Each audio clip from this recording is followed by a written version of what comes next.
Hello, everyone. I believe I said that strangely. Hello, everyone. Hello, everyone. I believe we might be live. The computer certainly looks like it's gone live. Everything seems to be working around me. Do let me know in the chat if you can see me, if you can hear me. I think those are the important things. I'm not sure there is anything else. Hello, Sienna. Oh, and hello, Tom, as well. I'm glad to have kept you in suspense. You know, I like to make sure that... See, this is what I generally like to do, is that, at work, usually in the chat, there's a bit... There used to be a thing where Albert usually, damn it, Albert, would joke that I was running late because it was like 30 seconds past 7 o'clock. Last week, made exactly the same joke, but actually I was about 5 minutes late, and then nothing would work, and it was a nightmare. But this seems to be working. Hello, Shahaya. Hello, Valdemar Mark. It is good to see everyone. How are you? Are exciting things happening in your lives? I hope so. Exciting, exciting in the right way. I'm gonna very quickly do a little post on YouTube to let people know that we are rocking and rolling. What is the interesting news from this week? I have some fun stuff that we're gonna look at, which came up, I think, towards the end of last week's stream. Where we didn't stumble upon. I think I'd found it sometime before, but a sort of interesting. Hello, Matt. Hello, thank you for joining us as well. A sort of interesting YouTube propaganda channel, similar to. Similar in probably an organizational, maybe not necessarily exact organizational structure, but similarly that it's a oil billionaire funded sort of propaganda effort, but that sort of gets the vibe a bit more, and we're going to talk about that in shortly. But anything to report from the chat? Hello, Lofferten Forsake. Hello, James Weatherly. Oh my God, do we have to talk about Geronimo? Have I weirdly zoomed the camera out? Am I really far away? I think it makes me look small. I look small. Sienna saying Prague EU 2.0. It is in some way. Luke saying, where are my gloves? Where are my gloves? They're somewhere. Just behind me. Oh no, you can't see it. It's slightly lower. But just here.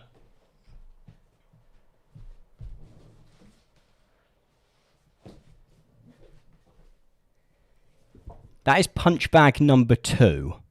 So basically, when I was making that video, I bought one punch bag, which I was promised was going to get to me in time for filming, and then it managed to not get to me in time for filming. So I had to buy another one. So, disaster upon disaster. I ended up with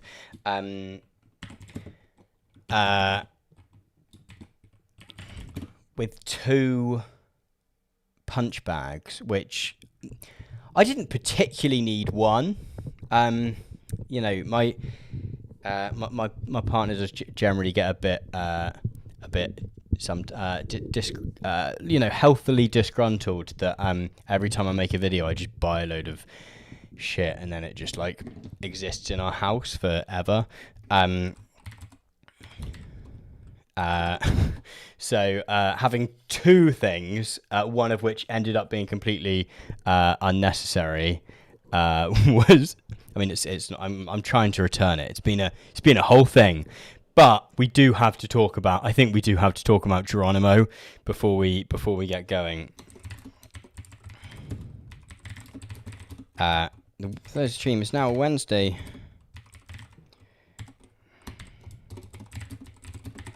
Okay. I have done a YouTube community post. Ketra saying, hoping this is going to cheer me up since I just had a job offer I was planning to accept withdrawn. But sorry to hear that. I hate stuff I hate twists of life like that. We will try. Me and everyone in the chat. Our task for this evening is to cheer up Ketra. Okay, where is I've got Firefox up on the screen. I can't find it for myself. Here we go. So, okay, we need to very briefly talk about Geronimo. Oh, there must be like a YouTube report for it. Before we get onto the main topic of the how do you even spell Geronimo? Geronimo. If you're not, okay, not the song. Okay, so if you're not in the UK, this is going to be a wild story. I don't 100% feel up to date with this story. Like, basically, I was at a wedding over last weekend and, like, you know, didn't pay attention to any social media or anything because I was, like, enjoying life in the real world with real people. And then went on Twitter and, there was two things. There was the thing where some soldier guy had gone on about how all the dogs he worked in Afghanistan were being left in Afghanistan and should be saved, and then all of the dogs got put on the plane instead of people. Like, that was a whole thing that I just missed. The other thing I missed was Geronimo the alpaca. This morning. Okay, we'll go. I don't know if any of you are aware of This Morning. This Morning is a program which is broadcast, unsurprisingly, in the morning in the UK, and is often kind of a strange watch. Like, you'll have like the Prime Minister being interviewed by like Philip Schofield and Holly. What's her second name? Holly Willoughby, who are like very much like casual TV presenters. Ketra saying, classic example of white Brits having more empathy for animals than any people living outside the UK. Like, very much it is like, oh, the poor dogs. So I don't even know where to begin with Geronimo the alpaca. I think we're going to have to watch this this brief clip. We probably won't watch all 10 minutes of it. About Geronimo the alpaca. It is ably. Let me know if the sound is okay of this. A lot of well-known faces involved in this, senior members of government, even the Prime Minister. Yeah, we're talking about the plight of Geronimo. Is this quite quiet? Now, after testing positive for bovine tuberculosis. Is this quite quiet? It looks a bit quiet on my thing. Hello, Sam. Hello, Sam E. Sorry. Thank you for joining us. Ketra saying apparently the Afghanistan animal shelter guy did try to get the staff out as well, but they got rejected at the airport. Well, I think the airport was the whole thing. Yeah, let me know if the sound. I feel like you're either gonna. I mean, I hate this story with a passion, but I also love it. This is quiet. That's probably what it is. Okay, I'm gonna turn it down a bit here, but I'm gonna turn it up a bit here, and we'll see how this works. The story which has dominated many of the front pages over the past few days. A lot of Let me know if this is okay. Hopefully this is okay. Everyone said too quiet, but I think this is the delay between me playing things and you playing things. Known faces involved in this, senior members of government, even the Prime Minister. Yeah, we're talking about the plight of Geronimo the alpaca. Now, after testing positive for bovine tuberculosis, Geronimo has been condemned to death by a High Court judge. But his owner, Helen MacDonald, has said she will take a bullet before she lets that happen. Well, let's go live to Helen. She joins us alongside Geronimo there to tell... R.I.P. Still there. You can hear it, but it's tolerable, Secret Agent Dan says. Tolerable. Is that what we're going for? Okay, Luke says good. Keep me updated on whether things are acceptable volumes. This morning. So this is. Oh, you can't see the mouse, can you? This is Geronimo the alpaca, who got found to have bovine TB, and you know, bovine TB is a thing that is worried about in the UK. Like, you can, you know, if badgers get it, they have to try and kill all the badgers and stuff. That's probably a really bad summary of that. But this llama, I think, got imported from somewhere and had bovine TV. I'm loving the what do you call it? Chiron that says live from death row, Geronimo the alpaca here. As the situation stands, Helen, there is a death sentence on Geronimo. Yes, there is. They have another 24 days to come in and execute him. Explain to people, Helen, how...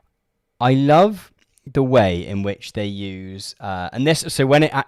spoilers, the alpaca... I'm not going to tell you, actually. But I love the way they keep using different names for potentially killing the alpaca. It's like, might be euthanized, it might be... It's on death row, might be murderized in this field.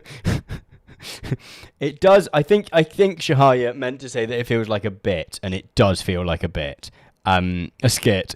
I do love how serious everyone is being. When this started, because this has been going on for 4 years, which seems an incredibly long time. Oh my God, the noise. Is that the alpaca making the noises? We imported Geronimo from New Zealand 4 years ago, and in New Zealand he had routine, internationally recognised TB tests. And so when we bought... What's making this? Is that the alpaca? Is that because it's not moving its mouth? Can it throw its voice? Is it like a ventriloquist? The best thing here, okay, would be if the Helen is actually like a ventriloquist dummy that Geronimo the alpaca has worked out how to control, and Geronimo the alpaca is like throwing his voice to make Helen plead for his life. We wanted to use a surveillance test, which was recognised by our industry, and it was best practice. The rest of my herd is tested with this particular test. And so Geronimo tested positive it's produced some antibodies to this test. We raised it with DEFRA. They agreed it was unusual. They agreed to retest him. But unfortunately... Ketra in the chat saying how much money this woman must have spent on this. I bet it's quite easy to GoFundMe for like my poor alpaca is going to be killed by the government. Like I think there's like a specific specific demographic of the UK where if you're like oh, my alpaca's going to be killed by the government because of red tape and bureaucracy, health and safety and political correctness, they're like, yes, I will give £20 to this cause. Yeah, Tom putting forward the real question here is how is this going to play at the doorstep in the Red Wall? We need to find in a bit Keir Starmer, who is the current leader of the Labour Party, who never comments on anything. Like his whole thing is don't have any opinions, and then you can't lose any voters if you don't have any opinions. Taps head. The one thing he has had an opinion on so far is that he came out in favour of killing the alpaca. We will find that in a bit. I don't know how that's played on the Red Wall so far. Let's go back to death row and to Geronimo the alpaca. Fortunately, they didn't use the test as it was validated. They gave him more of the tuberculin, and so they could then have a suspicion of disease based on an antibody response to the test.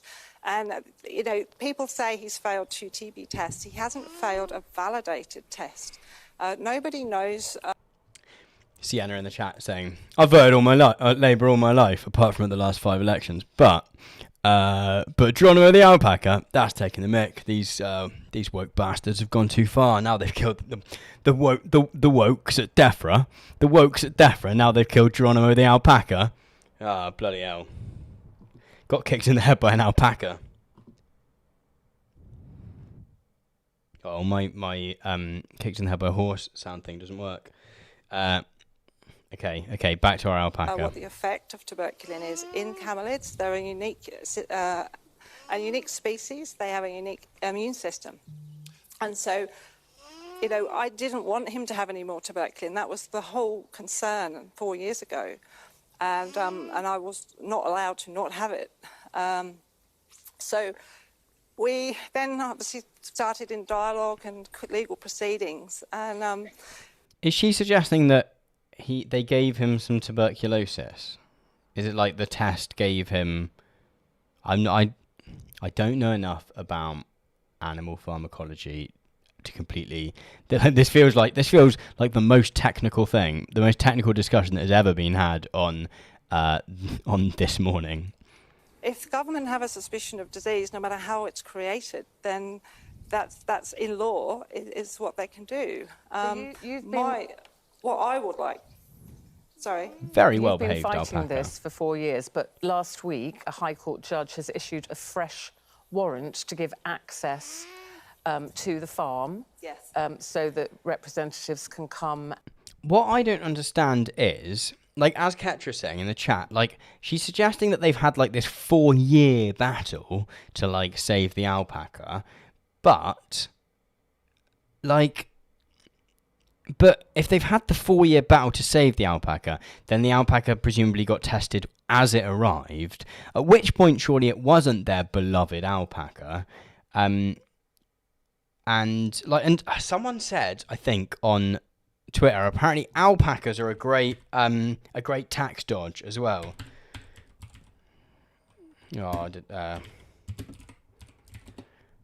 Apparently, okay, Americans can use alpacas to oh my god, Alpaca UK, presumably, like, why buy alpacas? Alpacas are in demand and discerning buyers pay good prices for the best breeding stock, etc., etc. There's only 25,000 in the UK, but great commercial potential. There are 3 ways that alpacas can increase your revenue and decrease taxes. The purchase price of breeding stock, barns and fencing is depreciable against tax. Owners can breed their alpacas, increase the size and value of the herd, and not pay tax until and unless the animals are sold. If the alpacas are actively raised for profit, all related expenses, veterinary care, feed, breeding costs can be set against income. So it's also a tax thing, which is always good to know. I always, whenever anything happens in the news, I'm always like, but please tell me how someone is paying less tax because of this.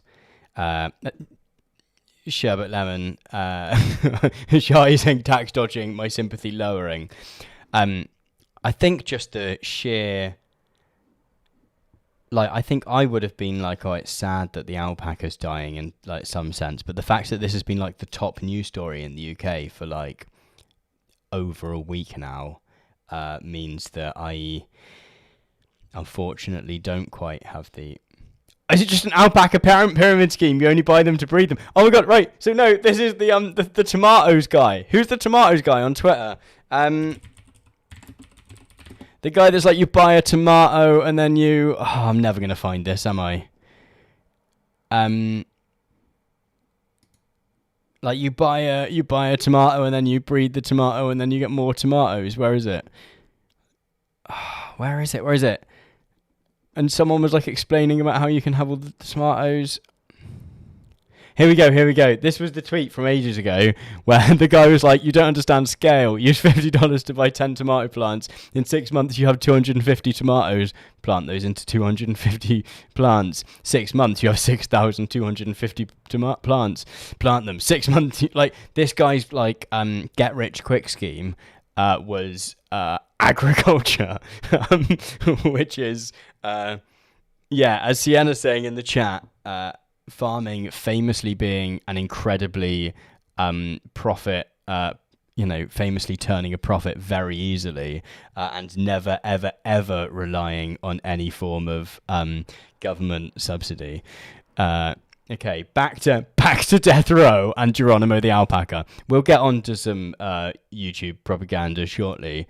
But I just feel like we can't not get to the end of the Geronimo the alpaca story.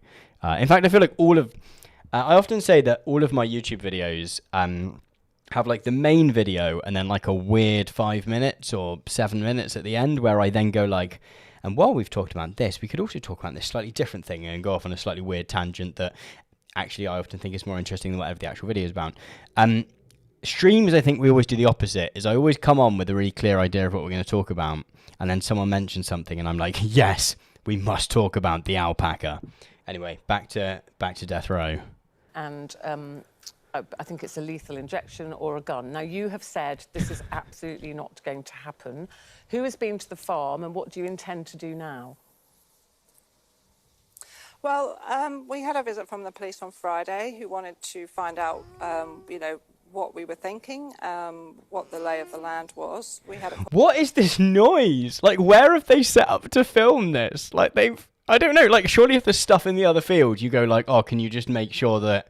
Because it doesn't seem to be Geronimo. Geronimo seems to be not moving his mouth, right? I don't know. Conversation with them. We don't want, obviously, anyone to come in and, you know, break into our farm and kill Geronimo. We've got a lot of supporters here. He talks like he's going to get rendered. He's going to be like, like burst in, like SWAT team takes him out. And, you know, it is avoidable. This is something 4 years ago, DEFRA made a choice about how they handled this case, and they didn't handle it in a scientific way. They didn't listen to industry.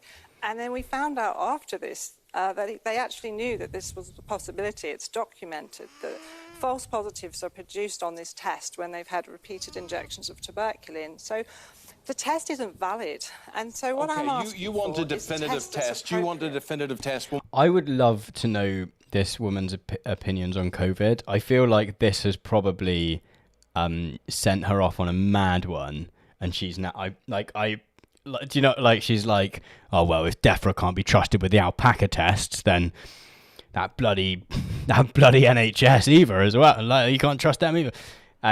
Normal Island does indeed strike again, Tom. Hello, Nina. Good to see you. Thanks for joining us. Yeah, Luke, I can't work out what animal this, like, is in the background. Don't worry, Ketra. We will get to the next step of this story shortly. I don't know how fast they are. How quick? How quick is an alpaca?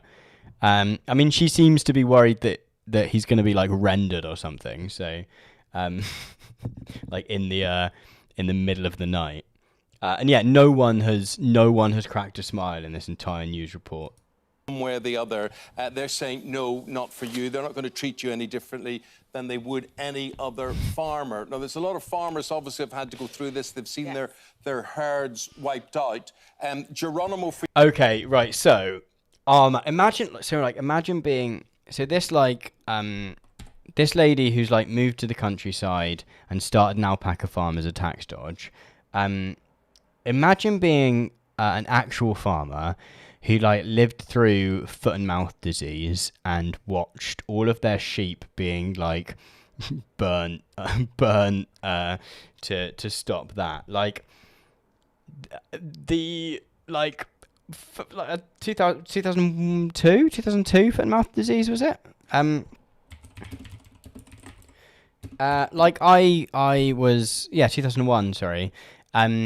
I won't get any photos up because I think the stream will get taken down. But like, that was I did not grow up on a farm, but I did grow up in the country, and that was like a really horrific time, right? Everywhere you went, you had to dip your feet in bleach. Like if you went for a walk in the country, farmers had like all of their sheep or all of their livestock. If foot and mouth came onto their farm, just like all of their livestock would be destroyed. And then you've just got like this lady who's moved to the country to start her tax dodge alpaca farm, who's now like, my single alpaca is gonna get killed because of DEFRA. You would be raging if they put this on Country File. This lady is going to be very UK specific reference there. It's a program about the countryside. Everyone would be raging. Obviously, have had to go through this. They've seen their herds wiped out. Oh. Farmers obviously have had to go through this. They've seen their herds wiped out. Geronimo, for you, is Geronimo a pet or is Geronimo livestock? Well, he's a breeding animal, but he's also a much loved member of my family. All my alpacas are. I'd just like to take the point that, you know, the cattle industry, they have a policy, they have a testing regime. What happened to me, in DEFRA's own words, was exceptional. I was treated exceptionally. They deviated from the protocols that are laid down by the industry and were agreed with DEFRA, and they did that deliberately. It's like ultimate Karen energy, isn't it? It's like ultimate Karen energy that, like, they're going to kill my alpaca. They've treated me differently. Just me. They just didn't like me. And so 4 years, DEFRA have been trying to take me down. Like, the bad guys at the Department for Environment, Food and Rural Affairs, I think there's DEFRA. They're gonna like Geronimo getting some. Yeah, he is. He's a breeding animal. That's his life. He's got a life sentence of being a breeding alpaca. And they actually recorded that in writing. So Okay. my question is, why I'm being treated differently? It's not a case of me trying to conform with UK policy. It's not just the... So Helen, this could be easily sorted, you're saying. Give you the definitive test. That's all you want. Why can't... Luke saying, I want to talk to the manager of the agriculture department. This is like... I hadn't... Yeah, this entire story is like... Danny's saying, yeah, no, people do form strong attachments to animals, but like you've got you're saying you're a farmer, and like you're trying to like have it both ways, that both you're a farmer that is sticking to the rules of farming, but also like you have deep affection for the animal that's meant to be your. David saying the sounds are made by the llama. I can't see it. I don't think this is a real alpaca. I think that I think she's throwing her voice and making it make alpaca sounds. Yeah, she has... Sienna's right. She has talked to the ultimate manager. She is... I'd like to talk to the manager of the environment, please. It's not special treatment, I'm just... officialdom not just accede to that? From a legal point of view, they don't have to grant a test. So if I get one illegal, I'm breaking the law. So she has 100% done that. Sorry, I'm calling it now. The way she said that, she has 100% illegally got a test. Allegedly. So I probably shouldn't. Allegedly, she has got a test. The way she said that. If Geronimo's a crisis actor. He's escaping. They won't give me permission. So Secretary of State can give me permission for this test, to which I would accept the result. The Secretary of State. Like, imagine thinking that your small alpaca problem is so important that the Secretary of State needs to intervene. Like... Oh, so David saying that they make the sound. I'm glad. Okay, David in chat is now our official alpaca expert, our alpaca correspondent. I don't know if you're telling the truth, David, but you're saying it convincingly, so I believe you. I think because the original tests were flawed and they knew they were, I think it's only right that 4 years on, my healthy animal is subjected to a test. If it's positive, I would accept that. But they stepped outside of policy and protocol for this case exceptionally. So, you know, he came from a very highly biased high health status farm in New Zealand. They have never had a case or a suspicion of... Nah, you got scammed. Do a chargeback on your credit card. That's what you want to... Is she going to talk about biopower next? She's like, this is like a prison. Alpaca farming is like a... Mike saying, does the UK have a Secretary of State? I thought it was a Minister of Foreign Affairs. Okay, so this is a slight difference in that it's not like the State Department. It's like each different government department has a Secretary of State. So like, this is a good question. Thank you, Mike. So like there is a Secretary of State for environment, farming and rural affairs. There's a Secretary of State for like digital, culture, media and sport. There's a Secretary of State for there's like a Home Secretary who's like the Secretary of State for the Home Office. So yeah, there is sort of, she just means like the politician that is in charge of the department for like farming and stuff. So if the executioner turns up on your farm... The executioner? I don't think that's surely not what it's called. It will be a vet. It will be a vet. Like that is... What are you going to do?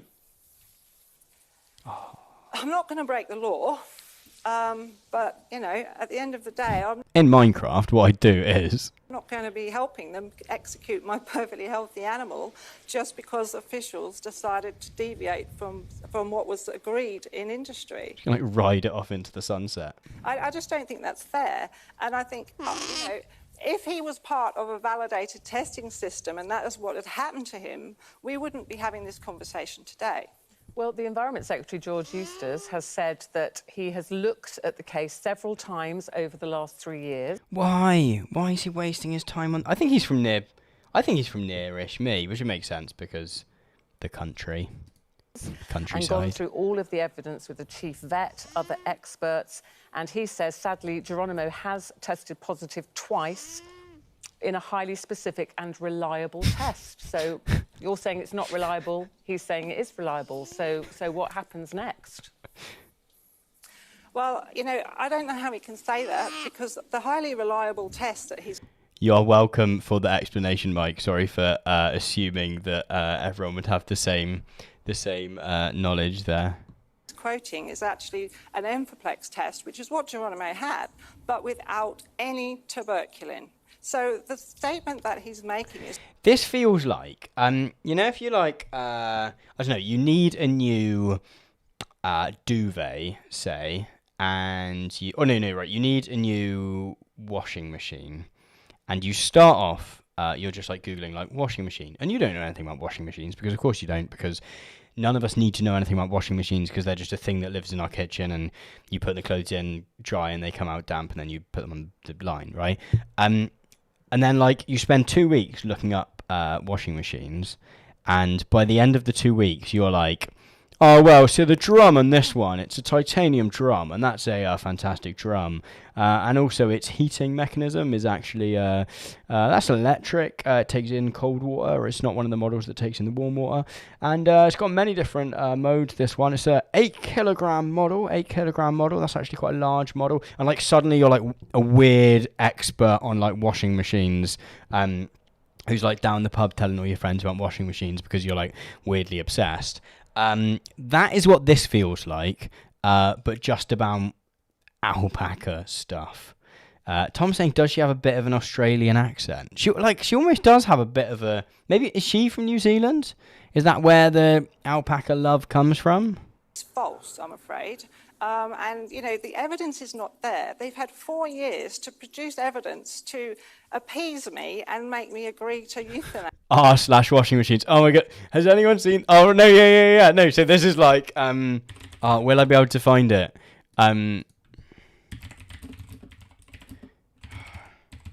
I really like this guy. Yeah. Before, I don't know if any of you have seen this. Before and after you discovered the subreddit for a hobby. Oh, I don't want to do your survey, YouTube. Which of the following brands have I heard of? Side Cola. Sorry, this is before and after you discover the subreddit for a hobby. Water's refreshing. I usually like to ensure the pH of the water is strictly 7, sometimes 8 if I'm feeling a little more alkaline. Anything 6 or below is a no-go. I check the acidity with an electronic pH meter just to be sure. You want a nice, crisp, balanced flavor, so no Dasani. I'd recommend Aquafina for a beginner's water if you must go bottled, but honestly, room temperature tap water through a filter is the way to go. Then you get all the minerals. Now, glass shape is important. You can either go tall or you can go wide. We call them verties or hories, vertical or horizontal. I like to go with a hori because I really want to see the water between sips. I think looking at it is half the pleasure. I also always do throat massages and exercises to make sure you get maximum travel velocity down the throat. Ha, he. What? Where are you going? Not again. I always love that. I love just they're just so short, which you just don't get on. This is my aerogel. Goodness, loud. Tom, can I buy you a YouTube subscription? I don't think that. Oh, what? So I don't have to have the ads? No, we'll suffer through the ads. As I've said before, I feel like as someone who works on YouTube, I should, support the wider industry. Okay, so I feel like we've got the vibes of the Geronimo deal. What we need to find now is we need to find Keir Starmer because I spelled his name wrong. Actually, spelled his name wrong. Are they gonna have the Keir Starmer back's dying center? Oh my god, is this gonna? I think it is it is quite good that we don't currently have question time. Question time is like the program in the UK where there's like an audience and you get to ask questions of politicians, and I absolutely bet that this would be a question on there, and that it would again be taken very, very seriously. Can I find the video of Keir Starmer endorsing the death of the llama? Okay, no, we do have. Oh, I can't find it. I cannot find it. Okay, let's try this. I feel like this might be a weird video, but we don't want. I don't want your eye stuff. Don't make my eyes clean. Is this gonna be? What is this? Is this like a weird? To become given an Enferplex blood check. His proprietor Helen Why McDonald, does this 50, exist? from Wickmore, Gloucestershire. Weird auto-generated news.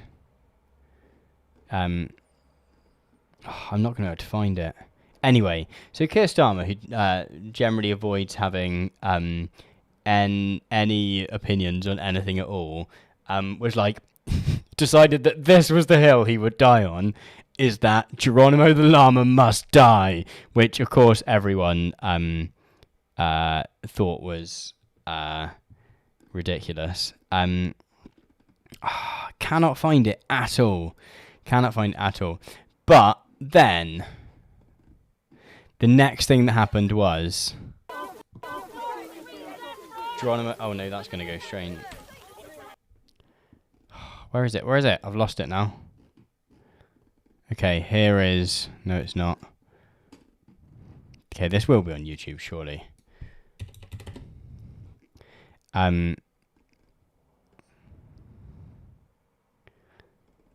Where's the clip? Okay, Geronimo. Here we go. GB News finally giving us something good and technically competent. Geronimo the Alpacas. Has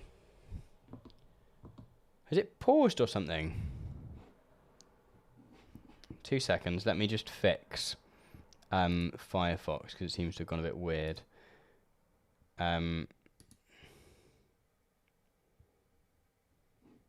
Maybe I can just go. No.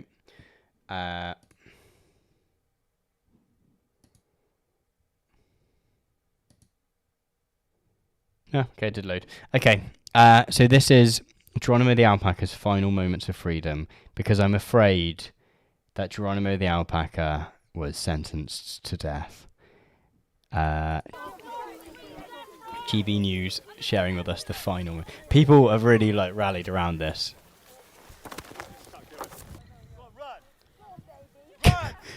Do it, mate. Go on. Where's the woman that cared about?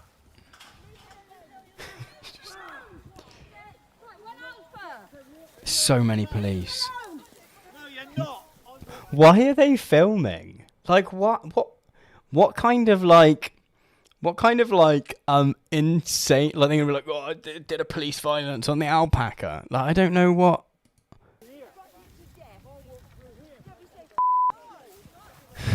Beep. Is this the executioner? The executioner.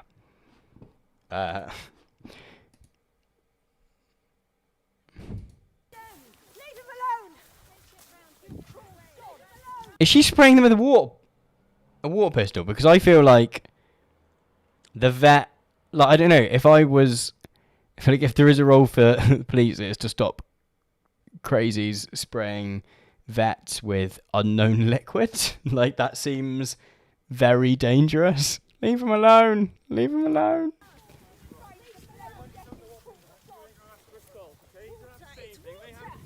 Okay, they are. Okay. Oh, because she actually got arrested. Oh my god. Just imagine the thing that you get arrested for is trying to save an alpaca. Like, I assaulted a vet because imagine, I don't know, imagine you get, oh, look at your little thin blue line sticker there. Knob end. Like, imagine your thing being like, I got arrested. Like, you get like a new job, and they go like, okay, you've said you have some criminal convictions here. Like, why? You know, can you tell us a little bit more about that? And the thing you have to say is, yeah, I got arrested. You have to go like, can you remember Geronimo the alpaca? I got arrested trying to save Geronimo the alpaca. Just like, what a man. People,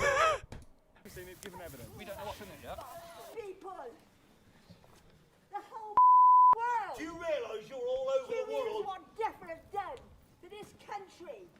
You're Good little West Country accent there. evil. Evil. It's what we have become. Sorry, I'm really enjoying that you can see another alpaca just staring across that fence, just living my life. What are all these crazies doing? I think the reason Eric's saying TB is curable, why don't they just treat the alpaca? I mean, I think it's probably like, it's just, it's sad, but it's just easier to, in the time that you're treating an alpaca, like, and the amount of like work that, like, you can't like isolate an alpaca. Like, it's just so much to do that, like, yeah, that just has to be the way it happens, unfortunately. How do I feel? Kyle was asking how I feel about an autonomous alpaca state. I think the alpacas should declare independence. I think it would be less weird than this. Oh, this is sad. What's the? I don't know why. Like, why would you be like, the thing? I was sad that Geronimo died, but at least I managed to film it and get it on the internet.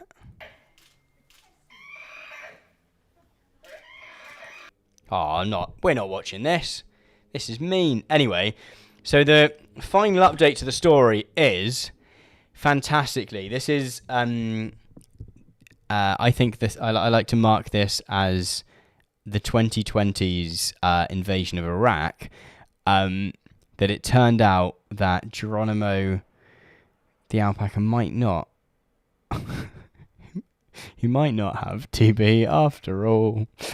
Which is, sorry, we need to watch, yes, we need to watch her speech.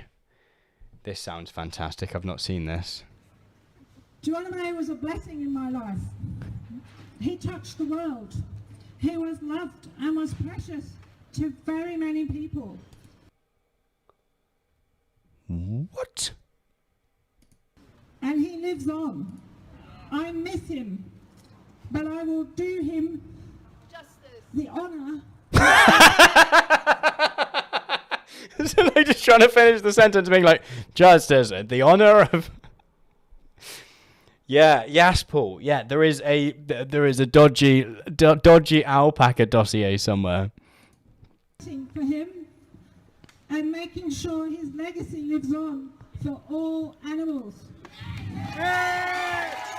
Mostly alpacas, presumably. Mostly, not all animals. Presumably, mostly the ones that are alpacas.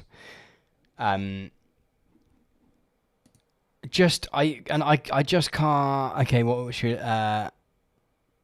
So now she's saying that he didn't. She's saying that he didn't have TB at all. Dragged from his home on a Gloucestershire farm, The fight to save Geronimo may have been lost, but his supporters are adamant his death will not be in vain. I feel like it's a big boomer thing to be like, oh, kids don't know where their food comes from these days. They think they just see it come in plastic. They don't know about the circle of life. And then you get this. Shame on Defra! Shame on Defra! What is this? This is not a healthy. This is not a healthy society. I don't feel like this is the sign of a healthy and stable society. Imagine, some people faced with intersecting, ecological, epidemiological and economic crises, decide to explore different political avenues. So they, recognize that none of those crises are going to be solved by continuing to just try capitalism again. Other people are like, I'm going to go all in on this alpaca stuff. That's my response to living through these unprecedented times. Campaigners lined up today outside DEFRA, the government department they blame for killing the pet alpaca. They were armed with a post-mortem, which they insist shows that Geronimo didn't have bovine tuberculosis. What does justice for Geronimo look like? Someone from DEFRA and life in prison? I don't... Presumably the farmer, but obviously not a farmer lady, thinks that it's more tax breaks for her or something. He doesn't have TB. He never had TB. They knew that. They said he had a false positive, and then they thought, oh, I know, let's get rid of him. We'll just manipulate a test protocol so we can get rid of him. Why? Why would they? Why? Cries, government vets removed Geronimo. What's the motivation for this? What does, I don't know, in her mind, what is the motivation for them? Why does she think the government want the... Yeah, Shahaya saying, with all the problems you can protest, this is the oddest. You might go, or even if you totally believe all this stuff, you might be like, oh, this is sad and this is a shame. But Lich 294 saying justice for Geronimo means defunding the police. Do you think you could use this as a fulcrum for that? For getting boomers who are really into animals to defund? I bet none of these people are vegetarians. They don't give off vibes of being, I mean, I'm not, but vegans or anything. So it's just not understanding how farming works. After 2 tests indicated antibodies for TB. But the post-mortem results suggest he was negative at the time he was put down. We have found strongly suspicious lesions in some of the organs in his body. It's Saddam not having weapons of mass destruction all over again. This is the 2020s. This is the then as fast version of invading Iraq. Post-mortem itself is quite a blunt tool. You look for lesions that you can see with your eye. They may be there microscopically, so you can't see them with your eye. It could be Geronimo was like more than 20% of cattle who are killed following a positive TB test, but are negative at post-mortem as they've never had symptoms. That's a fantastic way to just slip in a statistic that you've learned for the story but can't quite work out how to get in. Those who love the alpaca hotly dispute this, claiming they're being denied justice and truth. Juliet Bremner, ITV News. Like a Truth and Justice commission thing where everyone has to sit around a table and be like, yes, I did conspire to use the bureaucracy of the state to kill Geronimo. So this would have been quite a fun way in the video I made about like countries and nation states to talk about like the state monopoly on violence. I think who was it that was saying about defunding the police and using this as I think this is a fulcrum for getting boomers who are really into animals to question the power of the state. Anyway, that was a 54-minute sort of digression, but thank you for whoever brought that up because wow. What a story! I'm glad we didn't not talk about that. But the thing that I said we were going to talk about today is so we've talked a lot on my sort of main channel and on these streams about sort of how YouTube gets used as a sort of vector of sort of misinformation and propaganda, not only by not only in the ways that we sort of habitually think of it in terms of like your Paul Joseph Watsons and your InfoWarses. Was it you, Tom, that brought up the alpaca? I mean, thank you. It was very much Luke saying it was a good digression. Luke saying that news is on a converging path of the onion. But yeah, we talk on this channel, on my main channel and on these streams, a lot about how YouTube is used as a vector of misinformation, not only in the ways that we habitually think about it, in terms of your Paul Joseph Watsons and your Alex Joneses and that sort, those sort of like, whether it's like people in the basement or your Sargon of Akkad, etc. But also when it is things that don't necessarily look like they are propaganda. We looked a bit at that video by Johnny Harris. We're going to look at another case in my upcoming video. One that I'm probably not going to make a whole video about, but I find fascinating, is a channel called the Foundation for Economic Education. And I'm going to very briefly... Community, identity, it's loud.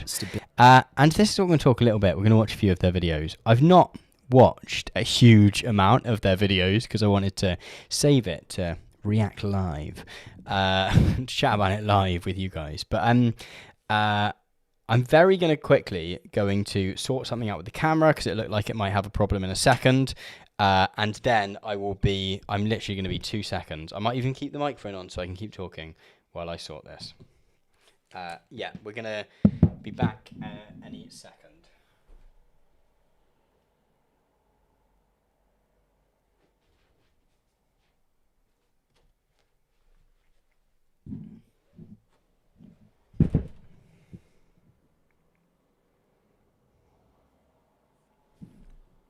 Very passive aggressive look on my face in this kind of title card here.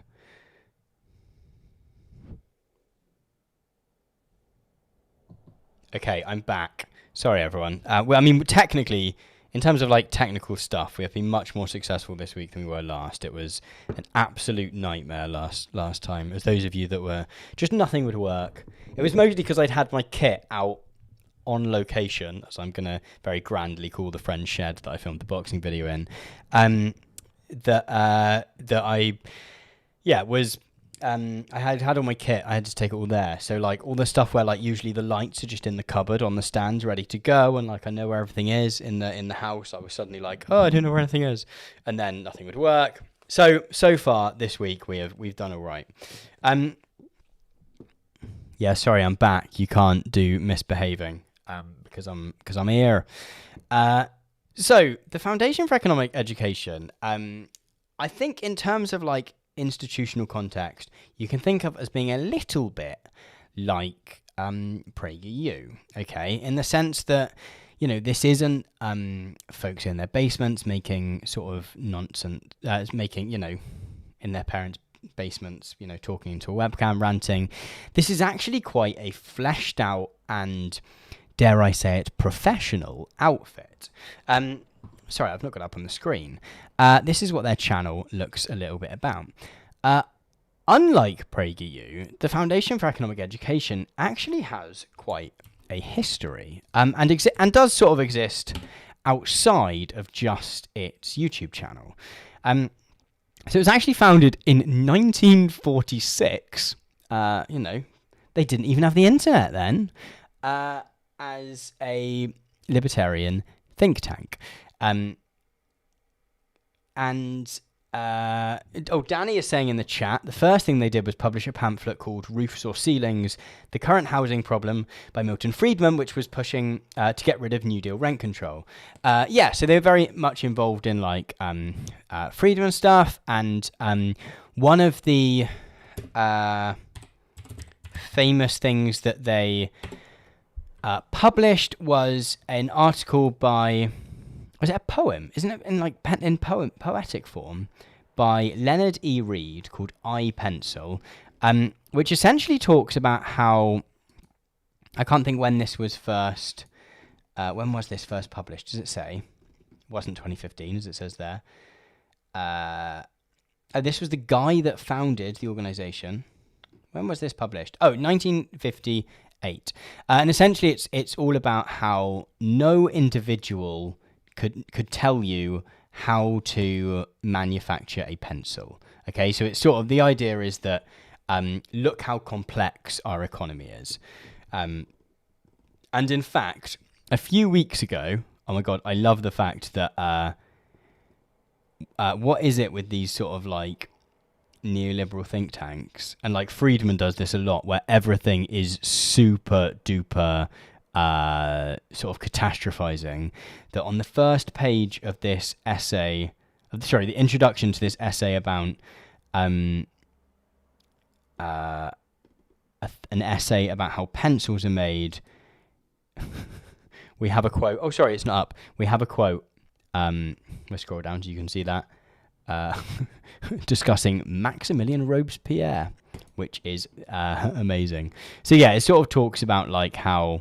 oh, that's it. Sorry, no, it's not a poem. It's from the perspective of the pencil. And so it's all about how like complex it is to make pencils. And in fact, there is a few weeks ago when, or it might be a month or so ago now, when John Duncan was on, we discussed the Tuttle Twins, which is a series of like basically sort of... The equivalent, I would say, is that it's a bit like the sort of books that are like super religious for kids, which are meant to like get them really into Jesus. But instead, it is like right-wing economics. And so there's one of those that is based on this pencil essay called The Tuttle Twins and the Miraculous Essay. If you have not watched the clip of that, I think it's quite a fun, me and John sort of digging our way through this weird series of books. I think it's worth a watch, because it's just like, there's one based on Atlas Shrugged, there's one based on The Road to Serfdom, is my favourite. It is fantastic. Someone saying there's soup in the chat. Who's Eric saying in the chat that there is superheroes. I don't want your notifications, thank you very much. So yeah, no, this is an organisation with a really, really long history. Let's quickly find out economic, how they are funded. I think I do know this. Oh wait, key people, who have they got? They've probably got president. Oh, sorry, president of the... I thought it was going to be like a president, someone of some country. A lot of money from the Koch brothers, that was it.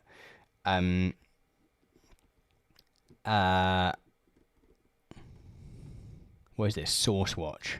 I don't know how verifiable Source Watch is. I've not seen this before. But yeah, a lot of Koch money. Like, this is something I've read elsewhere as well. Is that a lot of like Koch brothers money. Oh, there's only one Koch brother now, isn't there? Is there? Who's the one of them died, didn't they? Can't remember. Anyway, so like, it sort of has similar, as I was saying a moment ago, it sort of has similar vibes to the to PragerU, but it is much older and has like published actual stuff that is, you know, as we've seen by like people that are like economists you would have heard of, or like that pencil essay, super famous, and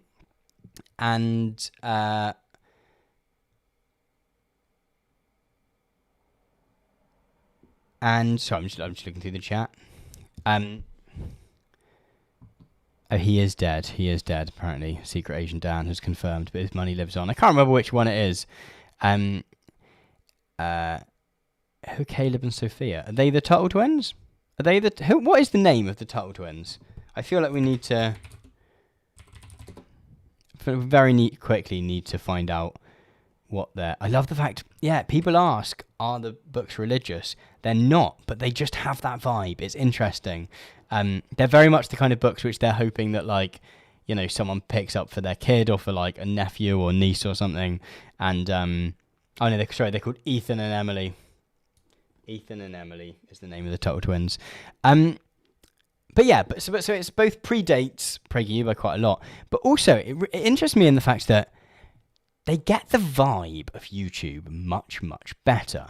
So I'm going to go off this Alpaca website, unless anyone particularly wants to invest in alpacas. So like PragerU sort of has that aesthetic, which probably works for its particular... Oh my goodness, sorry, that's the most PragerU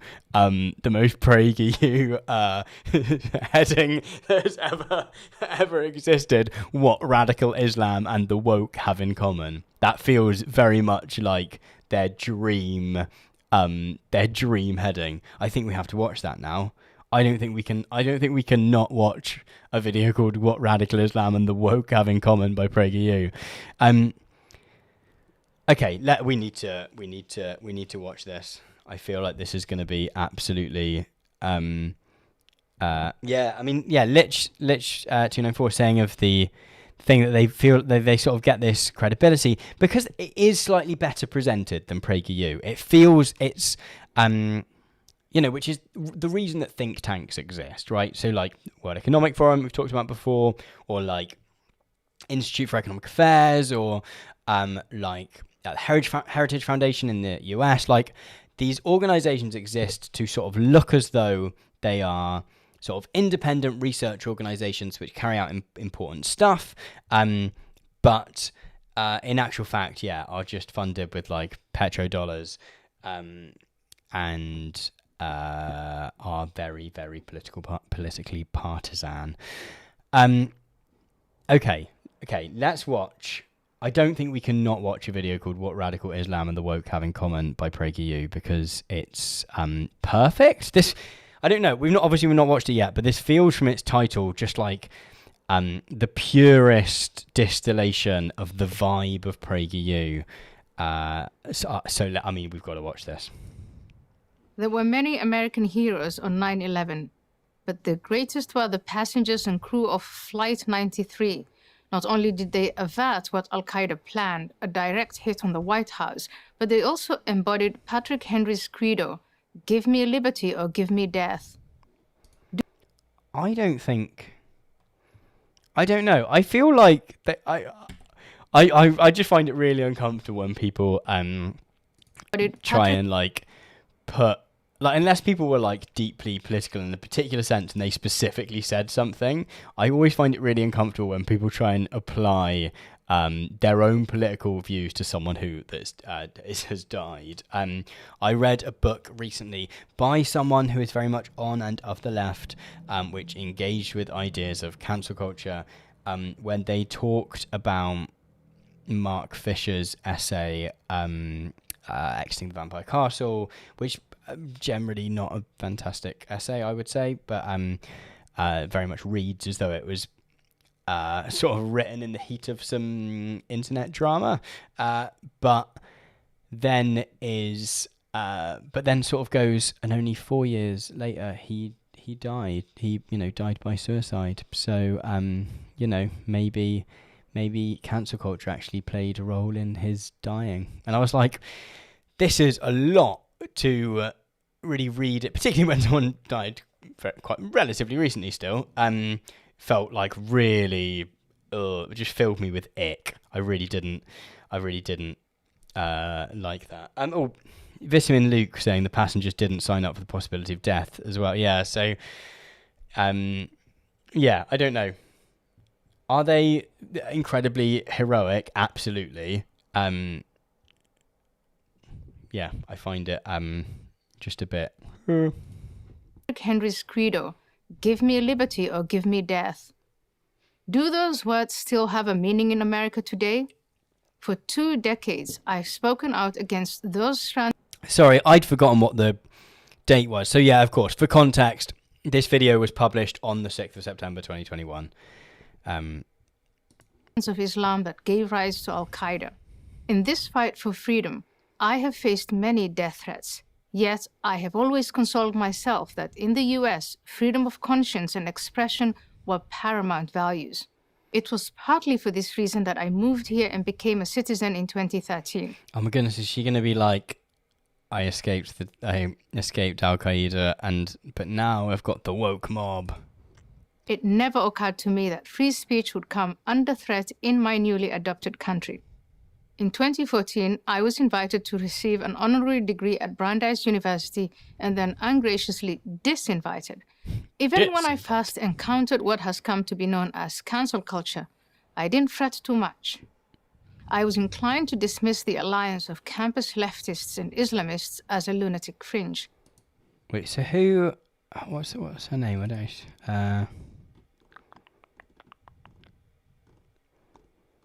Oh, wow, they type out the entire script of the videos in their description. What's the name of this person that's talking to us? She has definitely told us. So I'm going to have to skip backwards. Do those words still have a meaning in America today?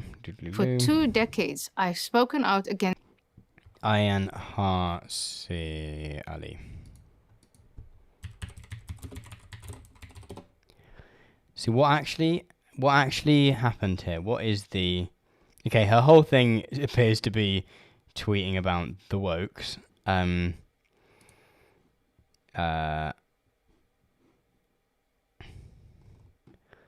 That seems to now be her whole thing. My university sacrificed ideas for ideology, so today I quit. Oh, that's a tweet about someone else.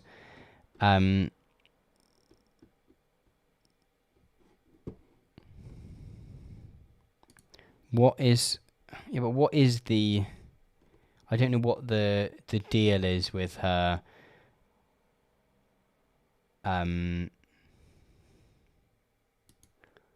Okay, there's a interview in The Guardian. The author condemns radicalism because of helping it flourish. Her critics say her views are simplistic and straight out of the One Nation playbook. I can't actually find out anything about her supposed cancellation. Although a lot of...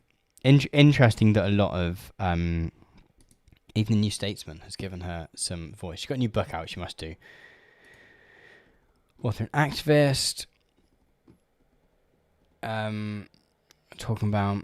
I can't actually work out what the thing that happened was. She was a Dutch Oh, sorry, everyone's being really useful in the chat, and I'm just not paying attention. Sorry, everyone. I used to have this... she was a Dutch MP who got kicked out of Parliament. Oh, yeah, she didn't get... Oh, she lied about her asylum application. Yeah, maybe Wikipedia is the good one to go for here. Maybe this will have a controversies section. Dutch citizenship controversy.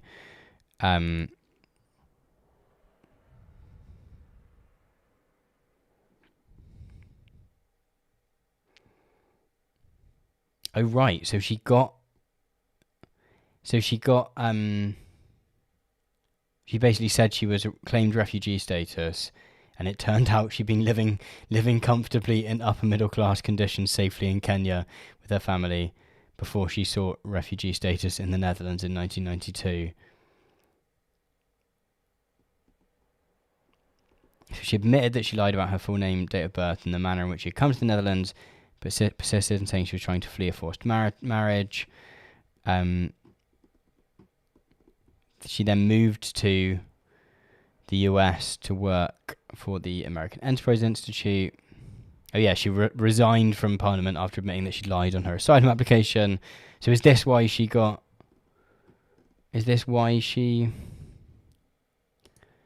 Because the American Enterprise Institute, right-leaning Washington-based think tank, researches government politics, etc., researches... commonly associated with conservatism and new conservatism. Was on an Al-Qaeda hit list. Okay. In early 2014, Brandeis University in Massachusetts announced that Ali would be given an honorary degree at the graduation commencement ceremony. In early April, the university rescinded its offer following a review of her statements that was carried out in response to protests by the Council on American Islamic Relations and lobbying by the head of the Islamic Studies Department, Joseph E.B. Lombard, and many student groups and faculty, etc., that accused her of hate speech. University president said that certain of her past statements were inconsistent with the university's core values because they were Islamophobic. Others expressed opinions both for and against this decision. I can't work out what was... so she is just completely anti... Is she a bit like new atheist-ish in that she's just very... Danny's saying in the chat, I love how it always comes back to think tanks. Okay, so Kyle in the chat is saying that her new book, Prey, claims that a wave of sexual assault has been brought on by immigrants from Muslim-majority countries. That's always been a big thing. I think particularly Germany, that's always been like a sort of far-right piece of messaging, isn't it? That like there's been big... where Shahai is saying for someone who's been cancelled, she seems to be doing pretty well. AM just said she's horrible, mate. I can't quite work out what actually sort of happened. Oh, right. So also she said she was going to speak at the ceremony and the university were like, nope.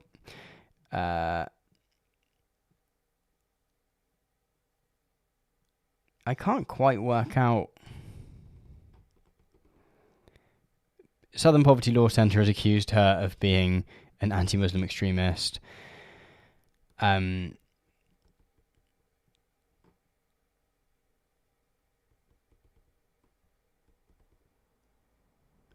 like she's a little bit racist.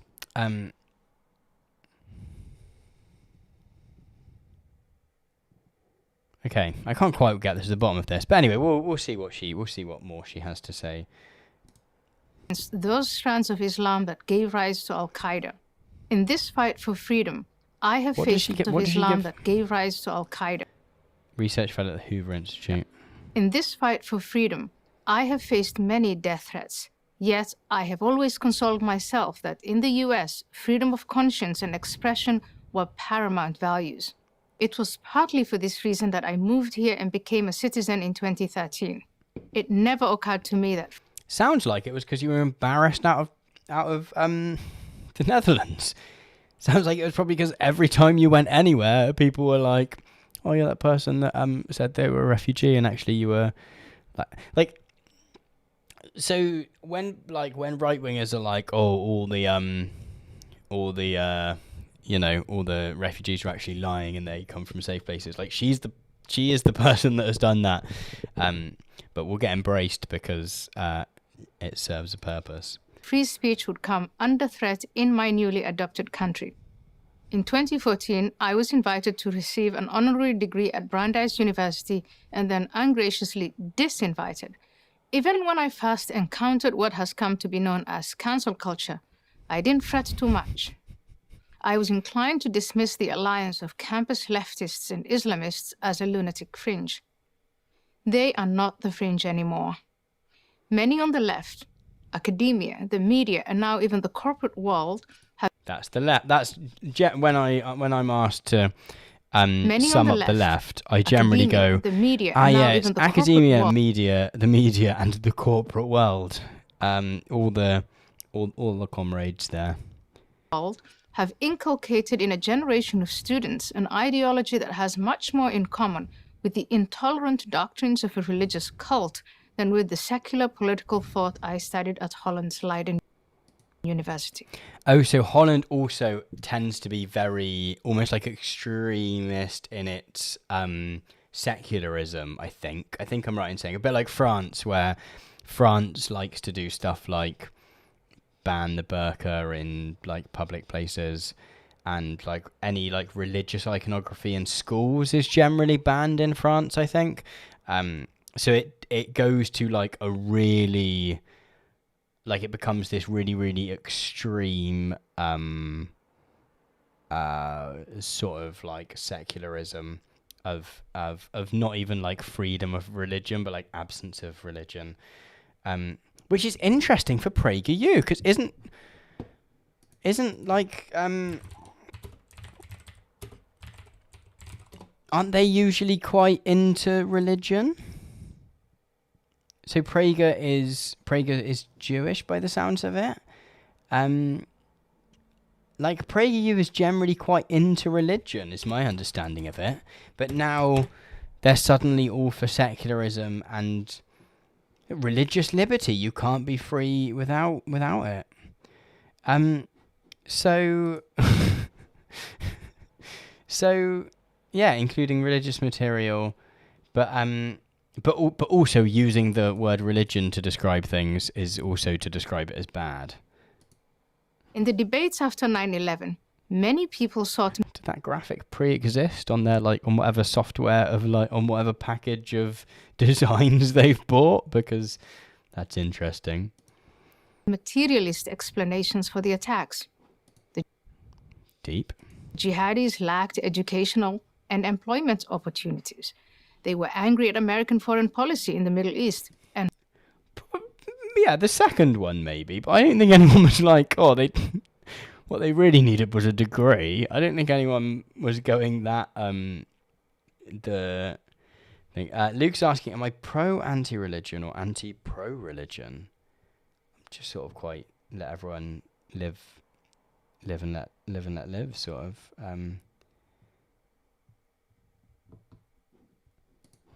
And so on. I argued that none of these could explain the motivations of the plotters and hijackers, all of whom in any case came from middle-class and upper-class homes. Their goal was religious and political. Oh, so is her thing like it's something very specific about, it's something essential about Islam? I think it's going to be her thing. To denounce Arab governments as corrupt and their Western allies as infidels, and ultimately to overthrow the existing order in the Middle East and establish a caliphate. American policymakers preferred the materialist explanations as they implied actions to solve the... Like, that's the Facebook thumb. Did they like that? Did they like it on Facebook? Was that like... I don't know, I can't think of any policymakers. Problem. John Dave Bob Tim in the chat saying centrist dad vibes on religion. I think I do have centrist dad vibes on religion. Invasion, regime change, democratization. It was unpopular to suggest that the terrorists might have unshakable convictions having nothing to do with material considerations. 2 decades later, we see a similar... Yeah, it is ridiculous to say stuff might have nothing to do with material considerations, right? Of course, like, because it's going to have some... Things are complex, right? And even if something is mostly something else, it's probably going to be a bit that. Dynamic, only this time it's within America's borders. Naive observers explain the Black Lives Matter protests and riots of 2020. Oh my God, it's such a spin. It's such a... I just, like, the handbrake turn from how many seconds do I have to go back to be at? Like, I literally 15 seconds we're talking about 9/11, and now we're talking about Black Lives Matter. In terms of blacks' material disadvantages. These are real. That's always an interesting. I was like, and I don't know. It's not necessarily racist, but like, I always find people that use the word blacks is always great. I don't know. It's always a bit like, interesting. As are the far worse socioeconomic problems of the Arab world, but they hide the leaders' real motivations. Their ideology goes by many names. Social justice, critical race theory, and intersectionality are just a... Just like, there's not... oh, man. Like, just like buzzwords. This video is just all the buzzwords. It's just all the PragerU, like, boomer, right-wing buzzwords just sort of being thrown at you. Remember 9/11? Remember that? Remember 9/11? Remember Black Lives Matter? Remember the wokes? Few. For simplicity, I call it all wokeism. I'm not about to equate wokeism and Islamism. Islamism is a militant strain of an ancient faith. I'm going to constantly insist these things are similar whilst saying that they're not. Its believers have a coherent sense of what Allah wants them to achieve on earth to earn rewards in the afterlife. Wokeism is just another version of Marxism. It scorns religion and the idea of an afterlife. Wokeism divides society into myriad identities, whereas Islamist division is simpler, believers and unbelievers. Oh, so when she says she's not going to say that they're the same, she means like they aren't literally the same, but I'm going to suggest that they work in the same way, I think. There are many other differences. Eric saying meaningless word salad. It does feel like this entire video is just like, here's some things that I've decided to say, and none of them are verifiable at all. But consider the resemblances. The adherents of each pursue ideological purity, certain of their own rectitude. Neither Islamists nor the woke will engage in debate. Rectitude's just a funny word, isn't it? So I missed what she was saying because I thought... certain of their own rectitude. Like, I'm quite confident in my political beliefs, right? Lots of other people are as well. But so is PragerU. Do you know what I mean? You could very easily say of PragerU that the adherents of that PragerU and its adherents pursue ideological purity, certain of their own rectitude, right? Dennis Prager is not on a long journey of discovering what discovering his political views, right? He's very certain of what he believes. I don't think that's necessarily a bad thing. Like, I don't know. But apparently we're saying it is. Neither Islamists nor the woke will engage in debate. Both prefer indoctrination of the submissive and damnation of those who resist. Okay, neither will engage in debate. They prefer indoctrination of the... It's just big words, isn't it? It's kind of... PragerU would complain that... Judith Butler writes in really difficult words, right? But there's definitely an easy way to say this stuff. Neither will engage in debate, both prefer indoctrination of the submissive and damnation of those who resist. So it always goes one of two ways, where it's either like leftists, who I assume are either part of or are all of wokeism, whatever in this formulation of what she's talking about. It's either said that they're constantly arguing with one another, or are all in some cult where everyone agrees. Again, whatever is useful in the particular moment that the person that is arguing is. The two ideologies have distinctive rituals. Secret Agent Dan in the chat saying it's so thick it's not word soup, it's word stew. Islamists shout Allahu Akbar and death to America. Can't wait to find out what the next thing is. Black Lives Matter and I can't breathe. Islamists pray to... Wait, what?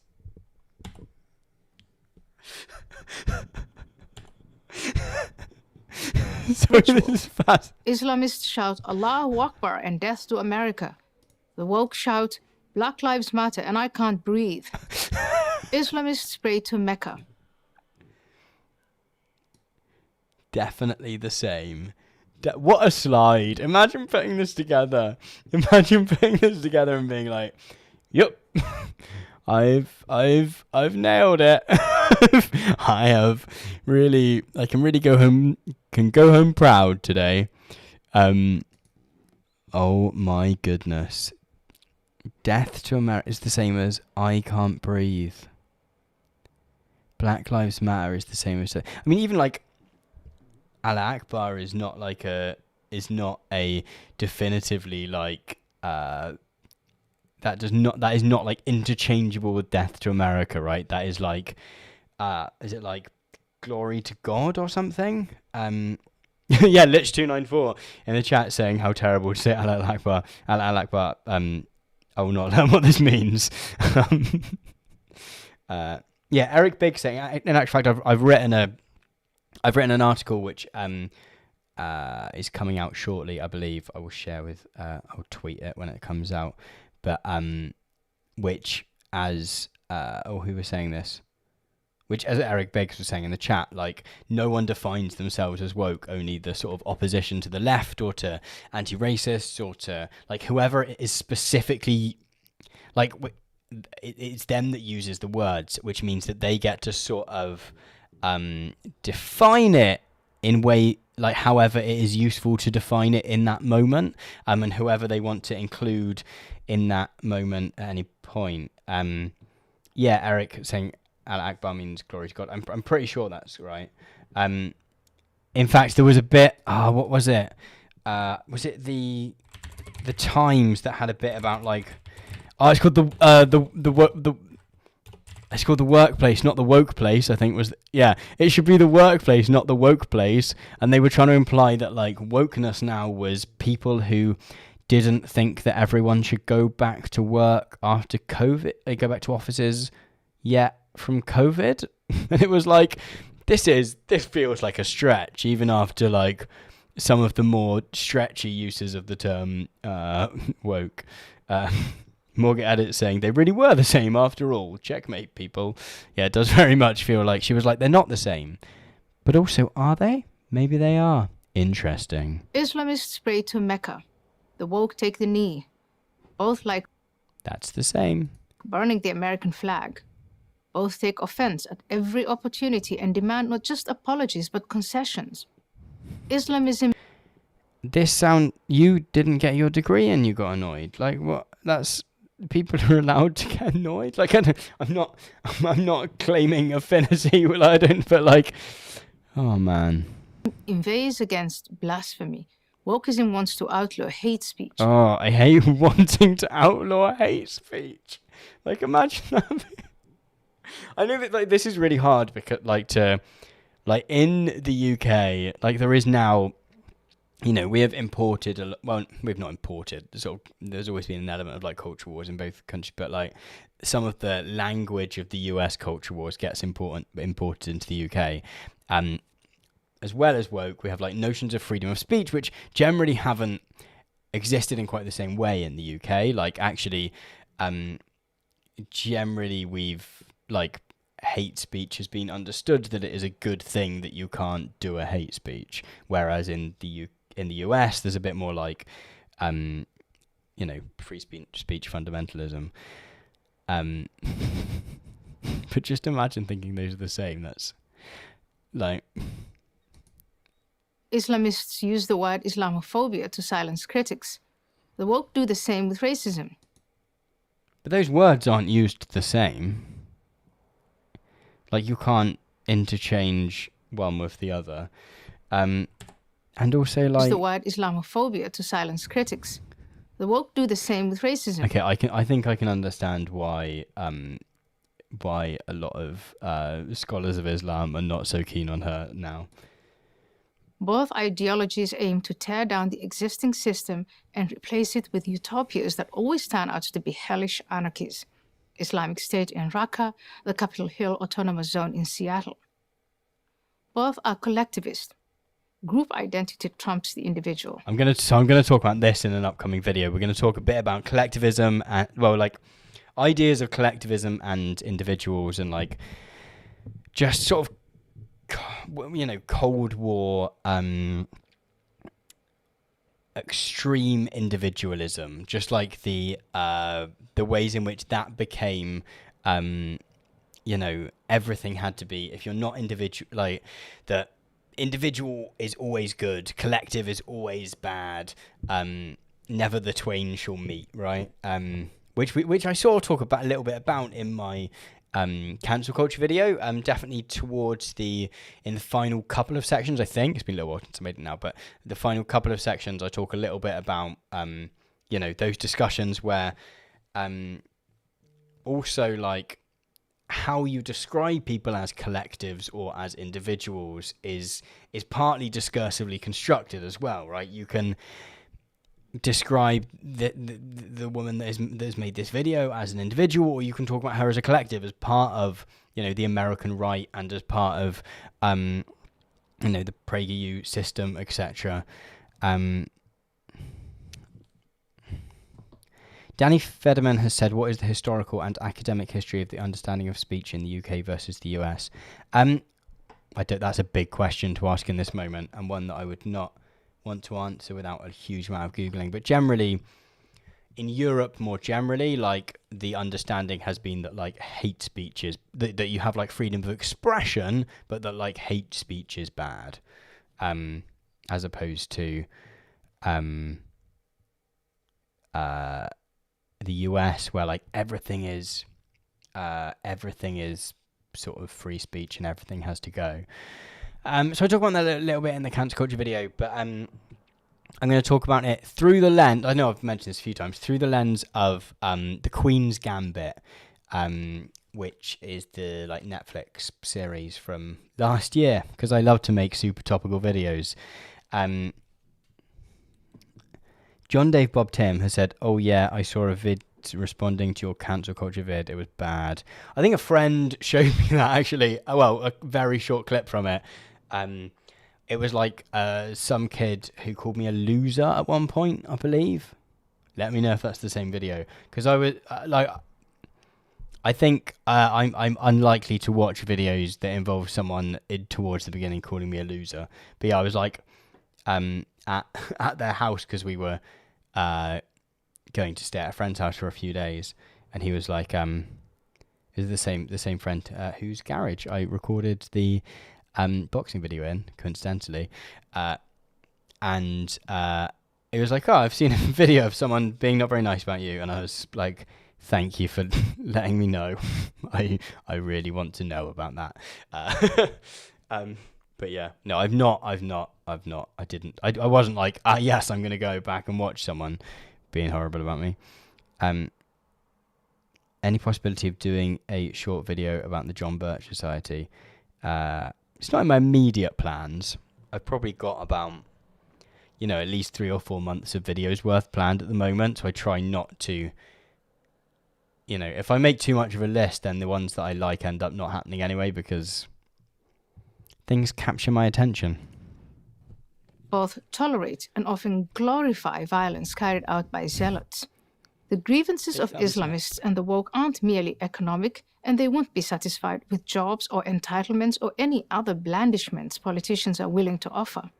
Their motivations are ideological, and they'll be satisfied only with power. But those things are all about ideological and power, right? Morgan Edit saying, I kind of miss collectivism here in the West. People are so individual that others don't matter in the same way anymore. So most of the time people don't interfere in people's lives. Yeah, and there is that other thing of hell is other people, right? But we've sort of taken that to the extreme. In fact, it's going to come up a tiny bit in my next video, talking about public transport is going to come up at one point, and the ways in which like public transport has been very much demonized in our culture as this really awful thing of like you'd never want to get the bus, which I think Thatcher had a line about if you're still getting the bus at the age of 25, you failed as a human or something. Yeah, Shah, you're saying this is a great tangent. We haven't even got to the main topic yet. Crikey, no, we haven't. Right, that sounds like a get on with it, Tom, which I appreciate. Then they'll demand more power.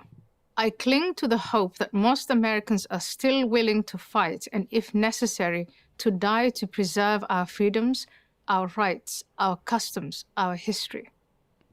That was the... So I'm all for, like, if we have to have notions of, like, citizenship to live in a certain place, I'm all for, like, progressive and inclusionary notions of that where you can...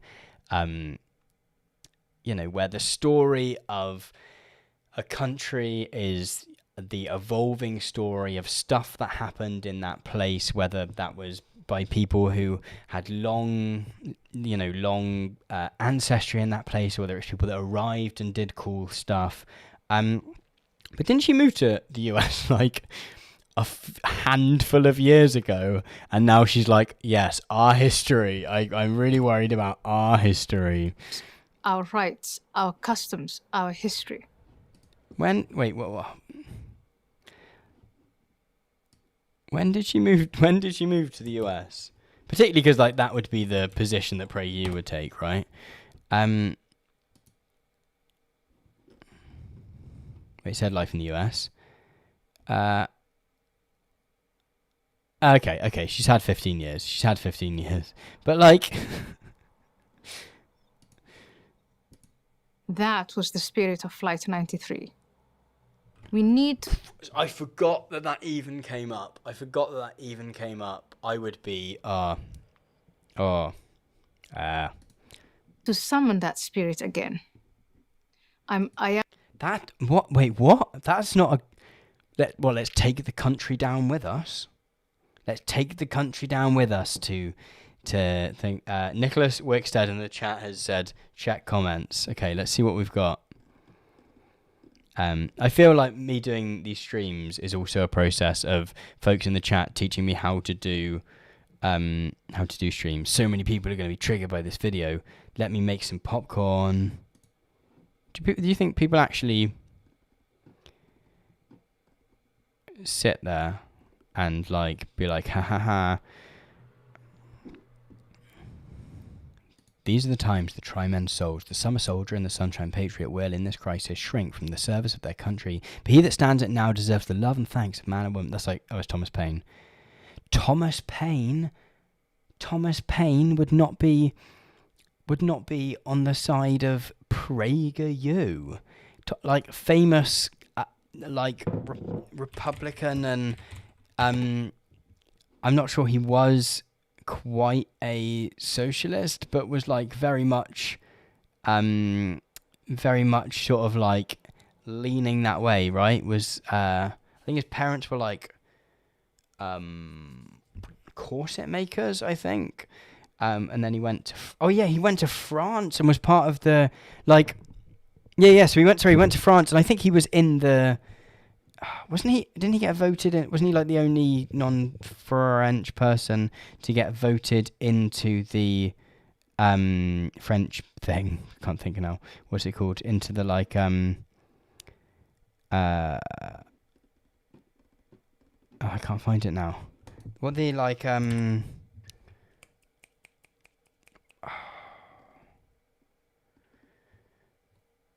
can't think, but yeah, very much like a revolutionary political thinker. Like Common Sense being like very much the opposite of what's the line from Common Sense where it's like something that has existed for a long time becomes it doesn't mean you shouldn't be able to rethink it. I swear he went and was in the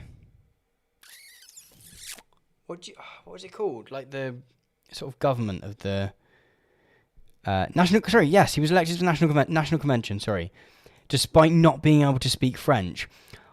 I'm gonna wager a guess that revolutionary Thomas Paine would not be a big fan of PragerU. They would absolutely call Thomas Paine a woke Marxist. His words were so inspiring to those of his day. Let us pray they will be to ours also. Truly a man of common sense. Blimey. I can guarantee. So both woke folk and the Taliban, sorry, agree that I can guarantee freedom of speech, but I won't guarantee freedom after speech. Okay, they're saying like you're going to get locked out, you're going to get locked up. Can't even say your English anymore.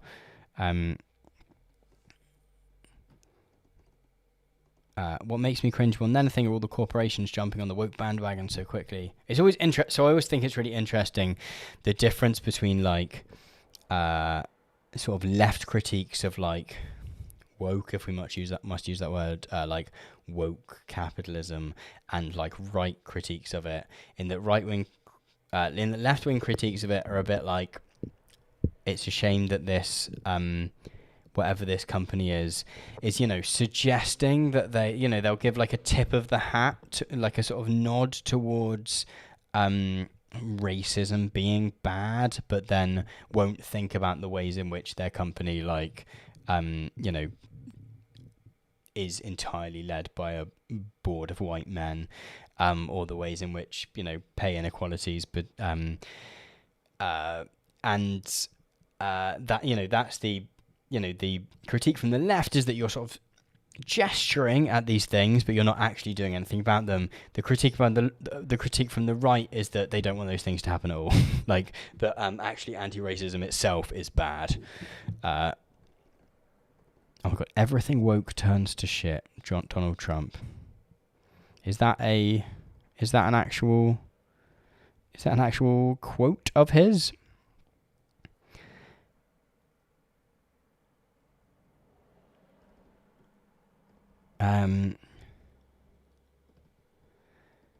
Blimey.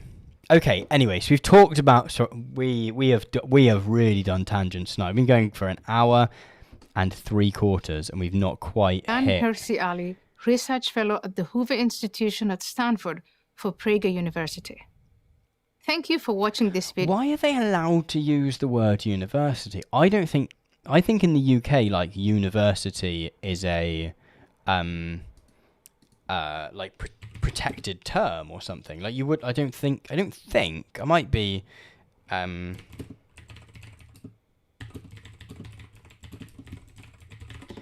like, I don't think you'd be allowed to. Okay, here we go. Reddit coming to our aid. Is PragerU legally allowed to call itself a university? Yes, it's legal. The term university does not have a legally enforceable definition. They cannot claim to be an accredited university, though. Okay. UK university. I'm not sure protected term is the right term, I don't think. Oh no, so it sounds like it probably still is.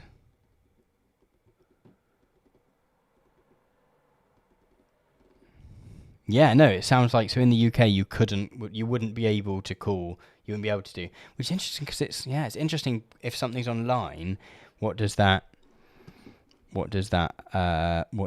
mean? Reactionaries, the rewokening. Fantastic article I read for the article I was writing, which was like about the 1960s and the present day, in which someone called it the first great awakening.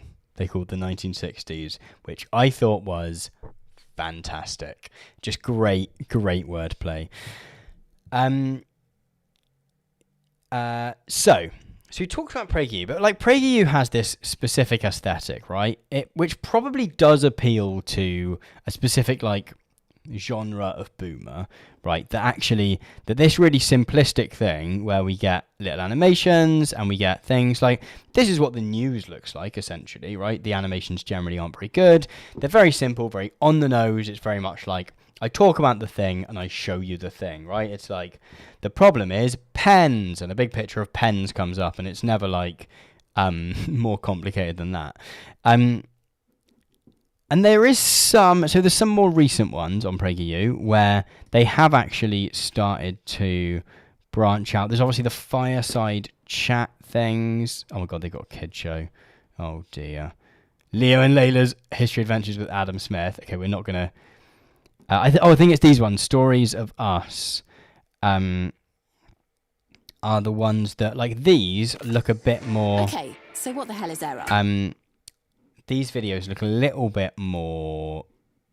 Becomes this. Like, it's a bit old school now, but a couple of years ago, this would look a bit sort of this game of good, Twister. right?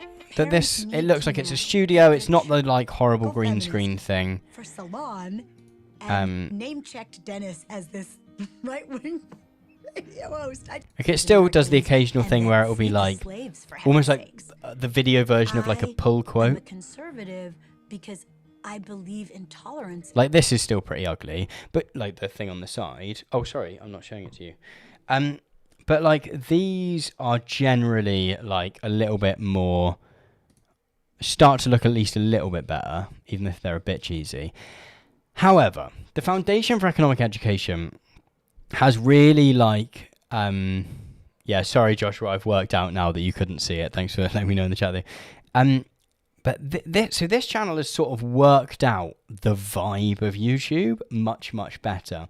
And in particularly video essay YouTube.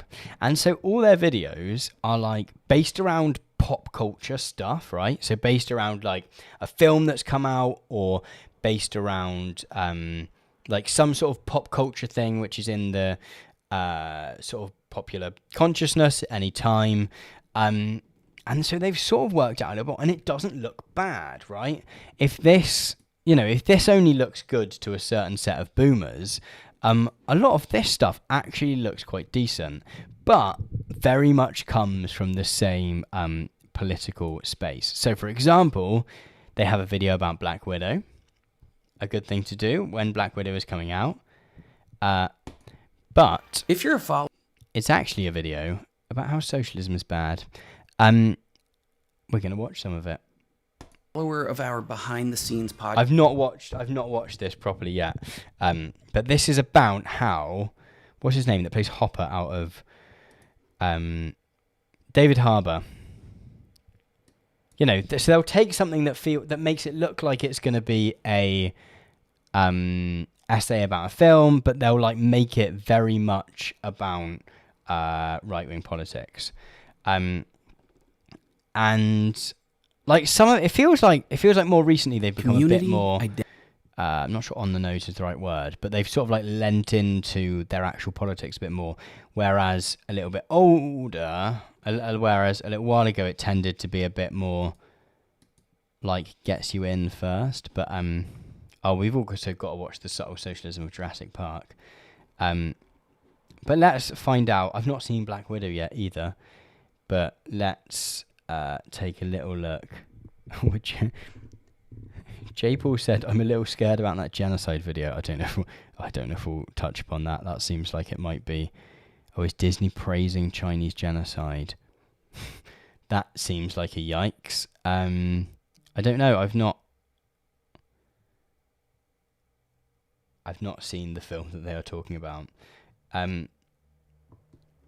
But okay, let's find out why. What's his name? David. Welcome to Crafts David Harbour. 2021. It's the final of most excitable.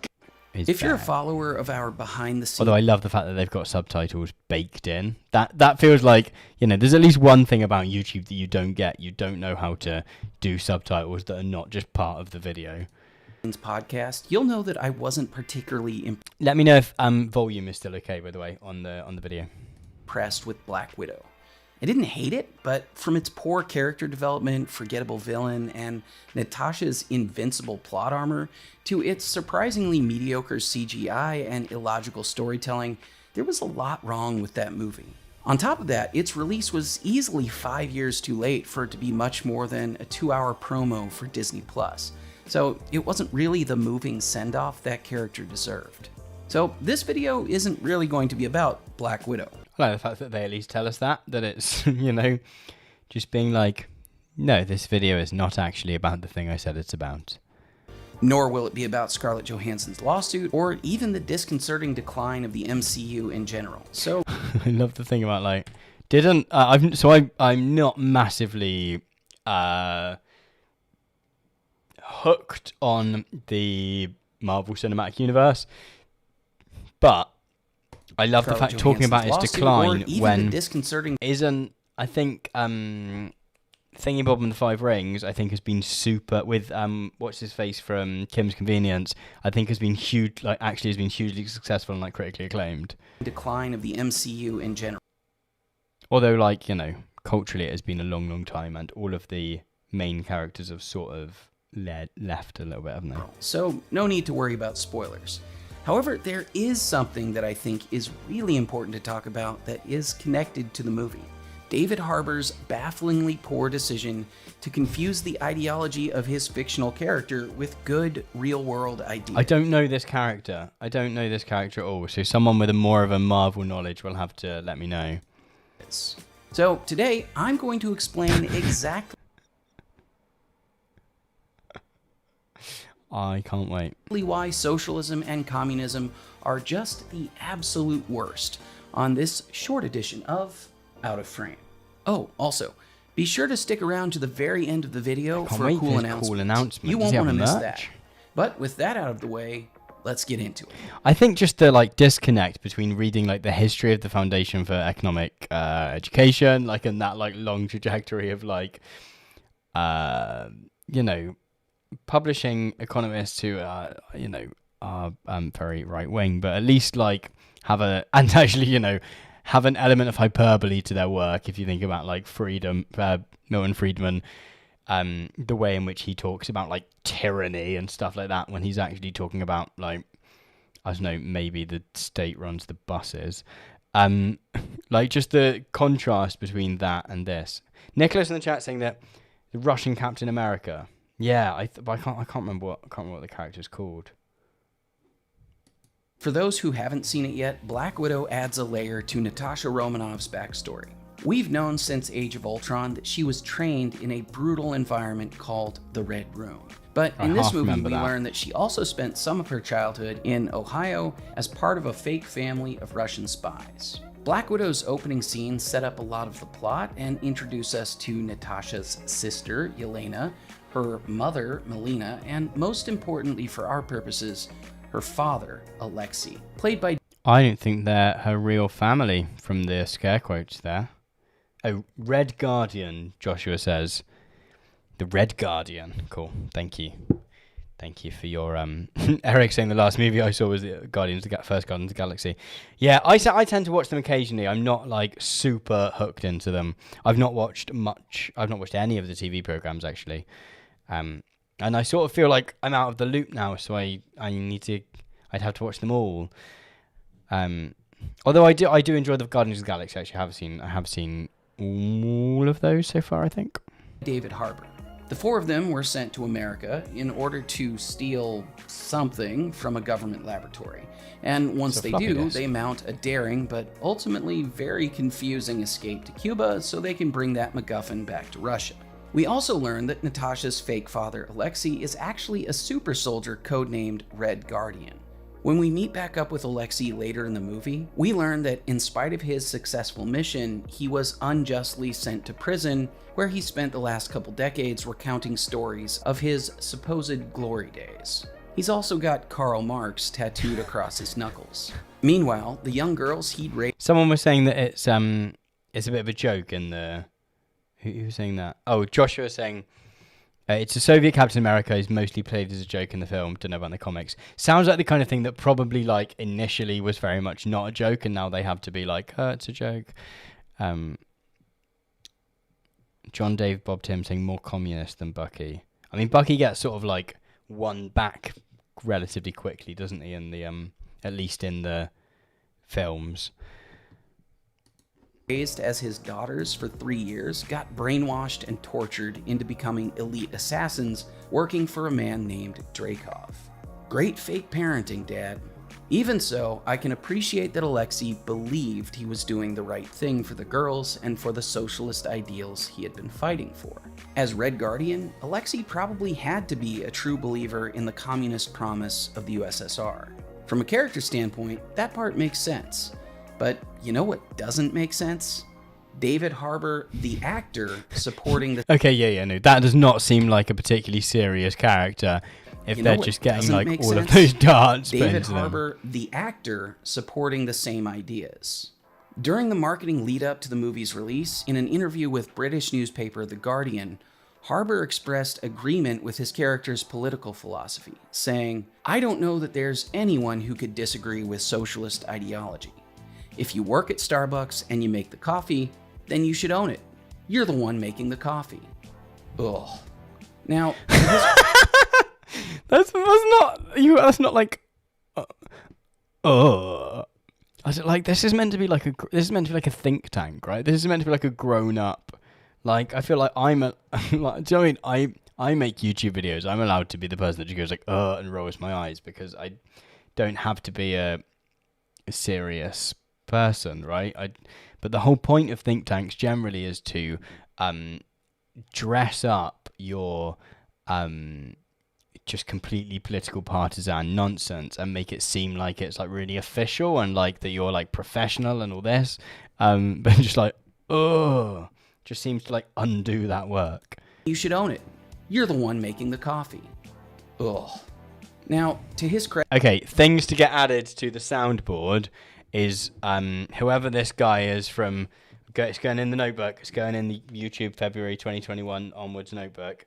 Is the guy from...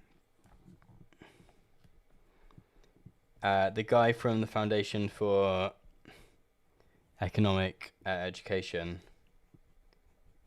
going... Ugh. Sorry, that sounded a bit... that did not sound exactly like what I meant that to sound like. David Harbour does manage to bring some charm and sympathy to the otherwise dumb and essentially useless character of Red Guardian. Frankly, I think it's a shame that he got relegated to comic relief, and in spite of being the only person in the movie with superpowers, he was easily defeated in hand-to-hand... So they wanted him to be the bad guy from Rocky IV.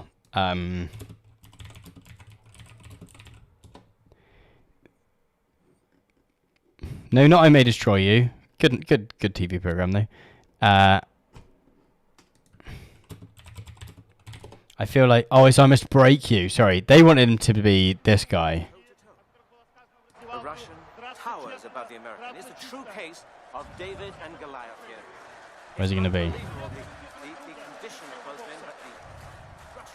I must break you. So they wanted, because they wanted to have big bad Russian baddie that could get destroyed in this film. They wanted him to be that, and they didn't get that, so they're very disappointed. Combat by somebody who should definitely have been destroyed by a guy. I don't know how much soundboard I've got. I'm not sure if the horse has worked. I was kicked in the head by a horse. Okay, no, it does work. It does work. I want to make it a bit louder though. The horse. I know the horse is already 100%. I was kicked in the head by a horse. That's really loud. The horse is not loud though, is it? I was kicked in the head by a horse. Okay, I've got more things to add now though. Who can throw around cars. Worse still, his character was never given a chance for redemption as a failed father figure. You got something to say? Let's just mess it up.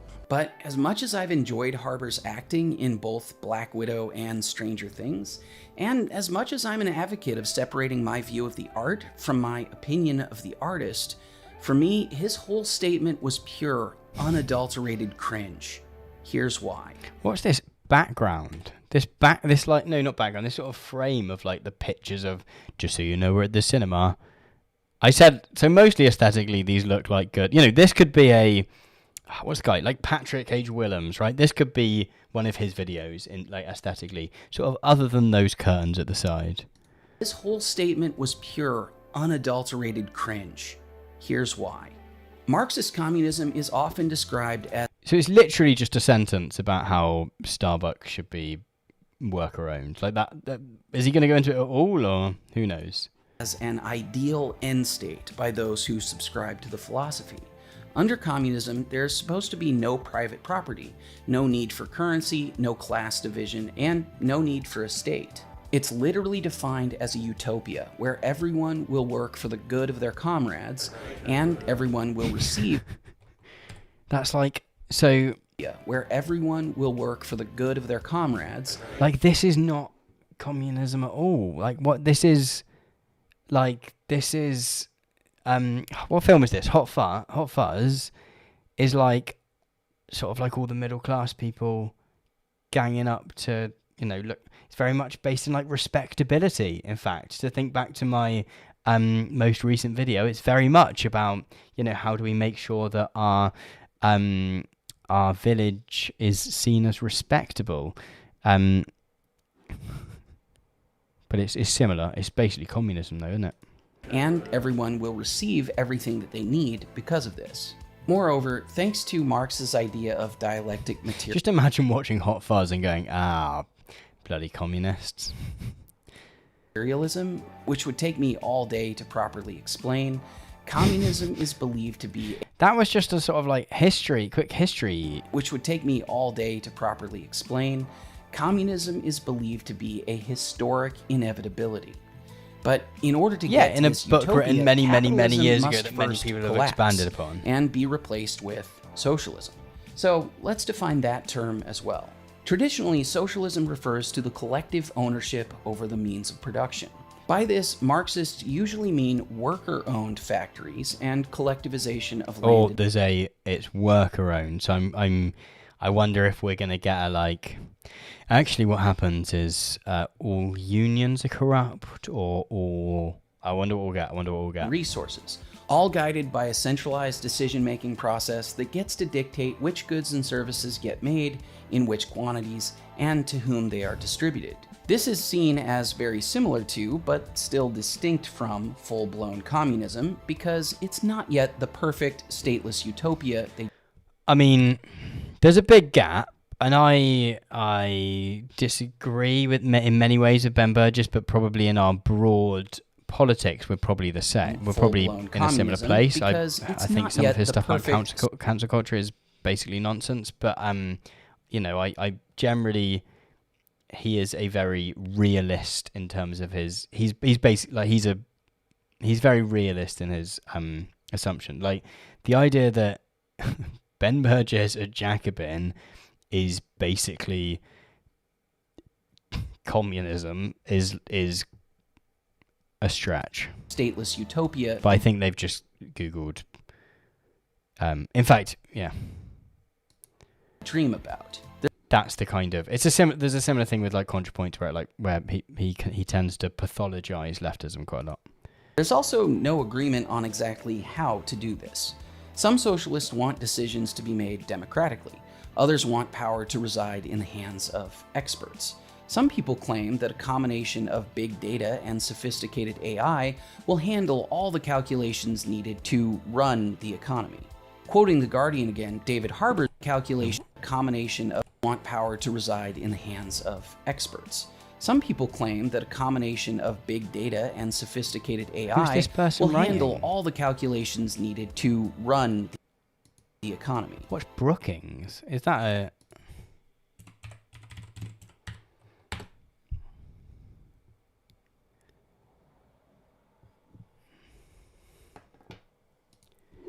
I've not heard of Brookings.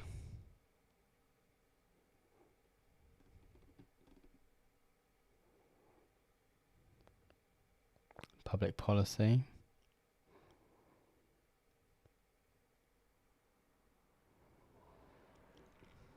It's referred to by conservative politicians almost as frequently as liberal.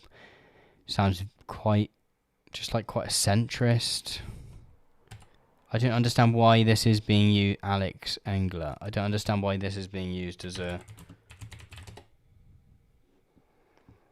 I don't know many people who would be like, I don't know, technocratic. I don't know, feels very third way rather than left wing in any like 2021 sense. Nope, completely unsure why that is being used as an example of a Leon. Wait, is Leon Yu is saying that they founded a think tank on Think Tank Row. Yeah, Paul saying I've never heard of AI socialist theory before. I don't know. I can imagine there probably are some people that adhere to this vision of the future. Is there a place called Think Tank Row? Or Think Tank Row? Surely it's not called Think Tank Row. Okay, cluster of.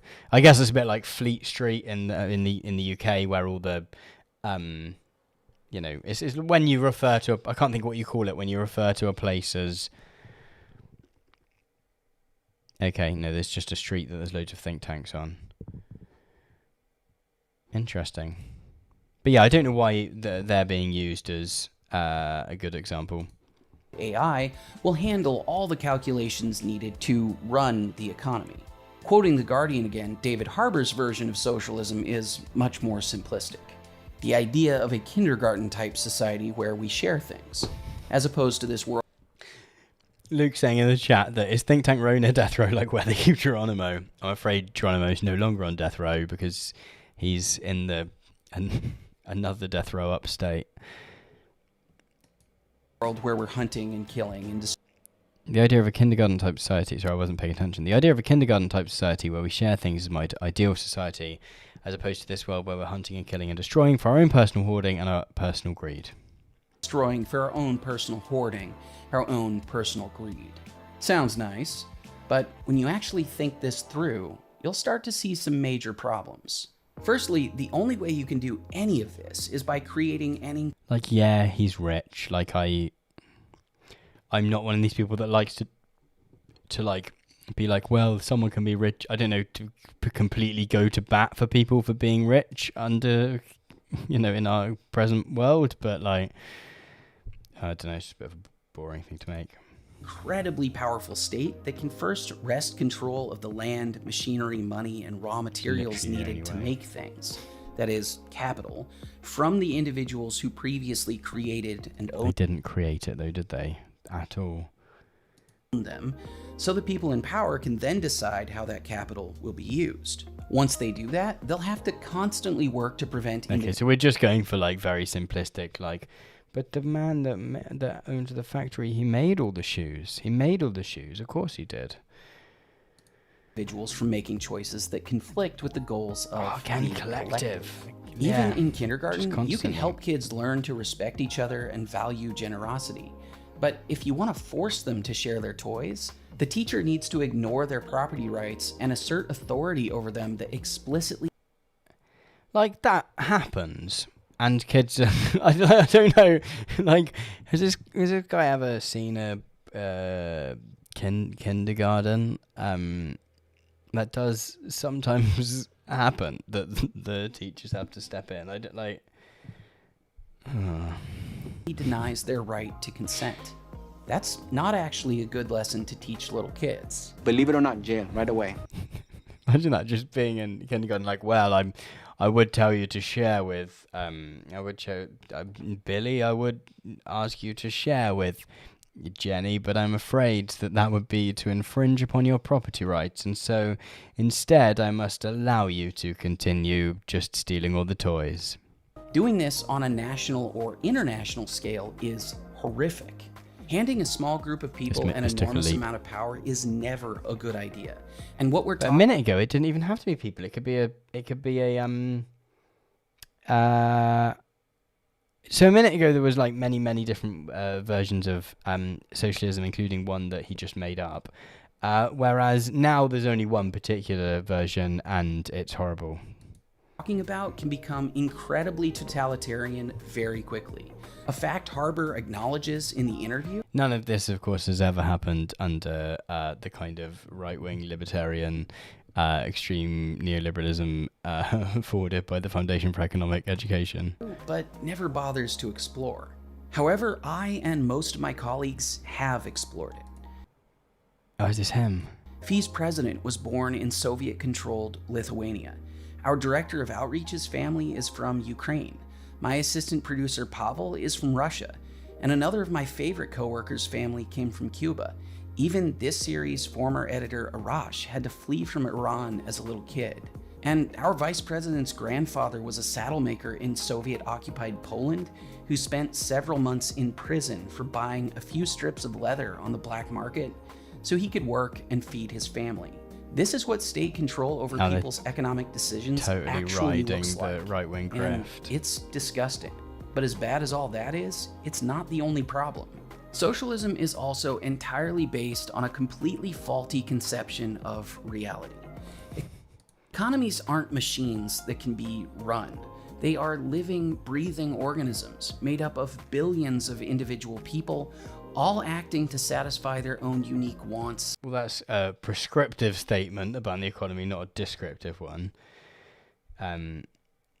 Yeah, no, David is right in the chat saying that like ideas about property rights are descendant from ideas about slaves in Rome, and I think that is grave as debt. I've started listening to the audiobook again. Yeah, Castro stole my family's slaves. Secret agent Dan, sorry, saying this is identity politics. And needs. They're a product of emergent order, and they're far too complex to be controlled from the top down. And no matter how they've tried to approach the task, socialist or communist central planners have never been able to do what they've claimed. You can even see this. Our economy is very much planned in many ways, just not like democratically, right? There is, we reach a. Is this guy not aware of the like pandemic thing that just happened? Like, there are constantly big decisions that are made about our economy and ways in which it is like planned, but just in slightly different ways. Fairly clearly simply by thinking through David Harbour's idea that the people who make the coffee should own the Starbucks. The core premise isn't even true. If you work at Starbucks, you don't actually make the coffee. Sure, you brew the coffee, you combine the ingredients to make various drinks, but you don't make it. You probably didn't even coordinate with suppliers to make sure the ingredients were there when you needed them. Well, someone else who works for Starbucks did, which is the whole point.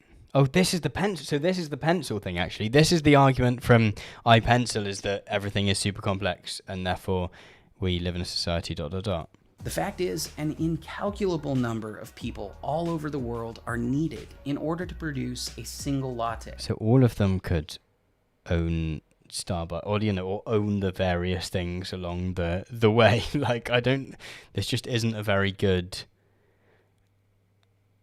like, obviously in a single sentence to The Guardian, someone might say the people who make the coffee should own the coffee, but like, the people who do all these things could own the bit that does this thing, right? And all those people are being ignored when guys like Harbour make their ignorant pronouncements about... Wait, so is it, he's now sort of suggesting that this is some kind of like, like elite first world thing, because he's just ignoring the people that grow the coffee? Socialism.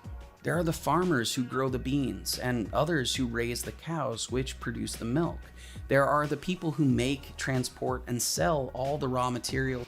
I don't think, like, in any other context, the Foundation for Economic Education would be arguing against the rights of people that live in the global south and grow coffee, or they would be arguing against the Teamsters that drive the trucks, right? But in this particular thing, David Harbour, a guy who's an actor, didn't mention every single person. And machinery those farmers need to do their jobs. There are the distributors. And also, like, Starbucks don't own every part of the supply chain. So like, but still manage to operate. Retailers who coordinate getting the milk and coffee from the farms to the coffee shops. There are people who produce the coffee machines and steamers, the cups and napkins, and even the baristas' uniforms. And as hard as this is for most social... So imagine being like, oh, you can't run a coffee shop. No, you as an individual, you as an individual, what would you call it? Like, entrepreneur, right? Well, you can't start a coffee shop because you can't make cups and you can't make tables and chairs. Like, man, this is bizarre. This is just, I don't know what, like, this is the iPencil argument, but I just don't know what the, Luke bringing it back to the woke stuff earlier of the Starbucks woke places cancelling the family-owned Nespresso. Socialist to hear, at each step along the way, there are also the inventors, entrepreneurs, and investors whose unique knowledge, ideas, and the unique knowledge of investors. Everyone loves investors who famously never do anything wrong. Experience started this whole party in the first place. They're the ones who had the vision for the business and risked their own resources bringing it into existence. But how many people actually risk their own resources doing a new business, right? On scale, generally it isn't, right? It's the bank's money, and therefore it's someone else's money that's gone to the bank. They're responsible for the difficult problem solving that goes into selecting the right mix of products. It's the same thing with like landlords, where it's like they do vague work, right? They're definitely busy doing all this complex vague work. Eric's just saying this is very silly. This is like Timon saying this video is so bad, criticizing it feels like punching down. Leon saying the unique knowledge of money. Together the right team and training staff, building relationships with suppliers, developing processes that improve quality control, speed up production, probably and reduce the employees possibility of shortages, developing managing those budgets, things, right? marketing the business, and a lot more I don't have time to cover. Not to be harsh, but the average 18-year-old working their first or second job ever isn't... I love the fact, like, the pure naivete of thinking that Starbucks these days are just manned by, like, 18-year-olds that are doing their first or second job and are not like, crikey. Okay, yeah, no, Han saying that actually the banks don't give out, that is true. That is very true. I think there's something like banks only have to have like 10 or 20% of the money that they have these days, that they only have to have a certain, like, very little of the money they want to lend out in their vaults or whatever. This is just a bizarre argument. Just because you've been hired to play a specific role in the operation of a business doesn't mean you're doing all the work, or that you should be allowed to... No, because other people are doing other bits of the work, like, and together, bloody hell. Seize control of a company you didn't build. I really wish that didn't need to be said. The point is that all of the various factors of production that matter are created by people with highly specific sets of skills and information that only created by people. They're the literally point going is to that iPencil. all of the various factors of production that matter are created by people with highly specific sets of skills. But these people generally don't own the business as well, so I don't know what he's really trying to go on about here. And information that only they possess. None of us can know how to make something as simple as a cup of coffee all by ourselves, let alone run something as... To be fair, a cup of coffee is probably quite a bad example, because you probably could learn to grow coffee beans and then make, like, you probably could work out how to do all that in a way that the pencil you couldn't, because the graphite and stuff is difficult. And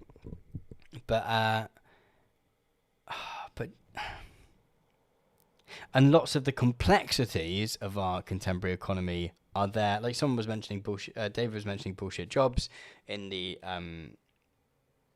chat. Like, a lot of the complexities are there because they've been put there, rather than like because they are necessary or natural. Infinitely complex as a major economy. No Because we single like to person, create more group of markets experts, along the voters, way. or even the most sophisticated of computer programs would be able to know exactly what consumers need, which Just love the fact that he thinks that this is someone's idea of socialism. Is this robot making the decisions? Yeah, Simon in the yeah, actually that's true. Simon in the chat saying that surely this argues against one owner who can't do all of these things, or possibly any of them, right? Just someone who goes like, I'd like to make a coffee shop and it's all bean bags, like, and that's all they bring to the, and then they hire someone who can source bean bags and a designer to design the room and stuff. Danny saying also in socialism there'll be no technical division of labour, like, just bizarre. Oh, thank you, Nicholas, for the... It's not actually come up there yet, but thank you for the... Oh, yeah, it has now. Thank you so much for the super chat. I really, really appreciate that. That's very kind. Thank you. Ask a question or something if you so wish, and I will answer it in return. Thank you. Of computer programs would be able to know exactly what consumers need, which is constantly changing for every single person on the planet, in time to make it and get it to them when they need it. Because we all have different ideas and values and can imagine myriad ways of using the same resources to achieve different ends. But only with the very specific sort of constraints that I'm placing on how the economy should work. This is often called the knowledge problem or the economic calculation problem, and it completely demolishes any valid argument in favor of socialism or communism as those terms are normally defined. Beyond the grotesquely authoritarian nature of the ideology, it simply doesn't work. But sadly, David Harbour, like his character Alexei, is clinging to a rose-colored fantasy of an ideology that... It's always important to remember that capitalism has consistently worked. It has never, ever failed. The ideas of the Foundation for Economic Education have never, ever been implemented violently. It has consistently failed wherever it's been put into practice, for reasons that aren't even hard to understand. And yet, he can't even imagine why someone wouldn't support socialism. Well, I struggle to imagine why anyone does.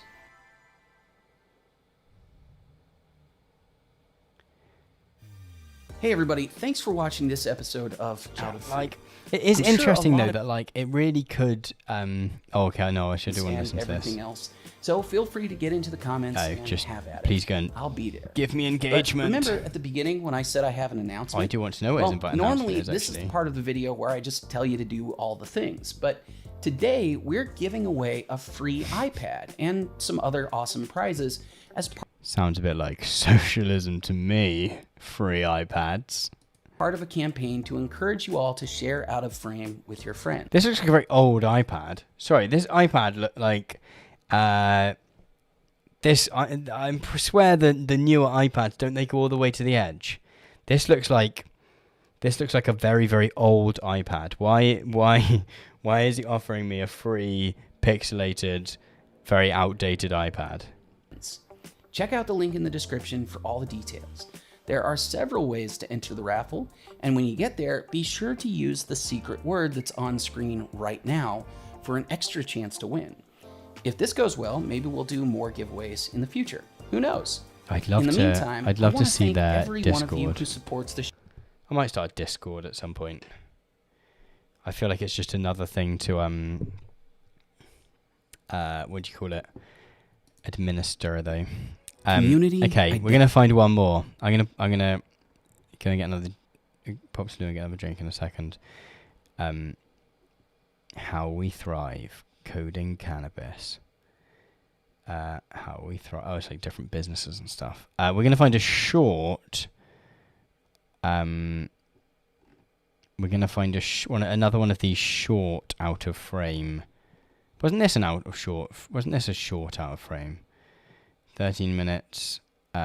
Social media is censoring you. Social dilemma is bad. Wonder Woman got it wrong. Okay, out of frame short. We could look at the trial. Search for most popular video. Good shout, lethargy in the chat. It's going to be really long though, isn't it? It's going to be like... Oh, how do you do it?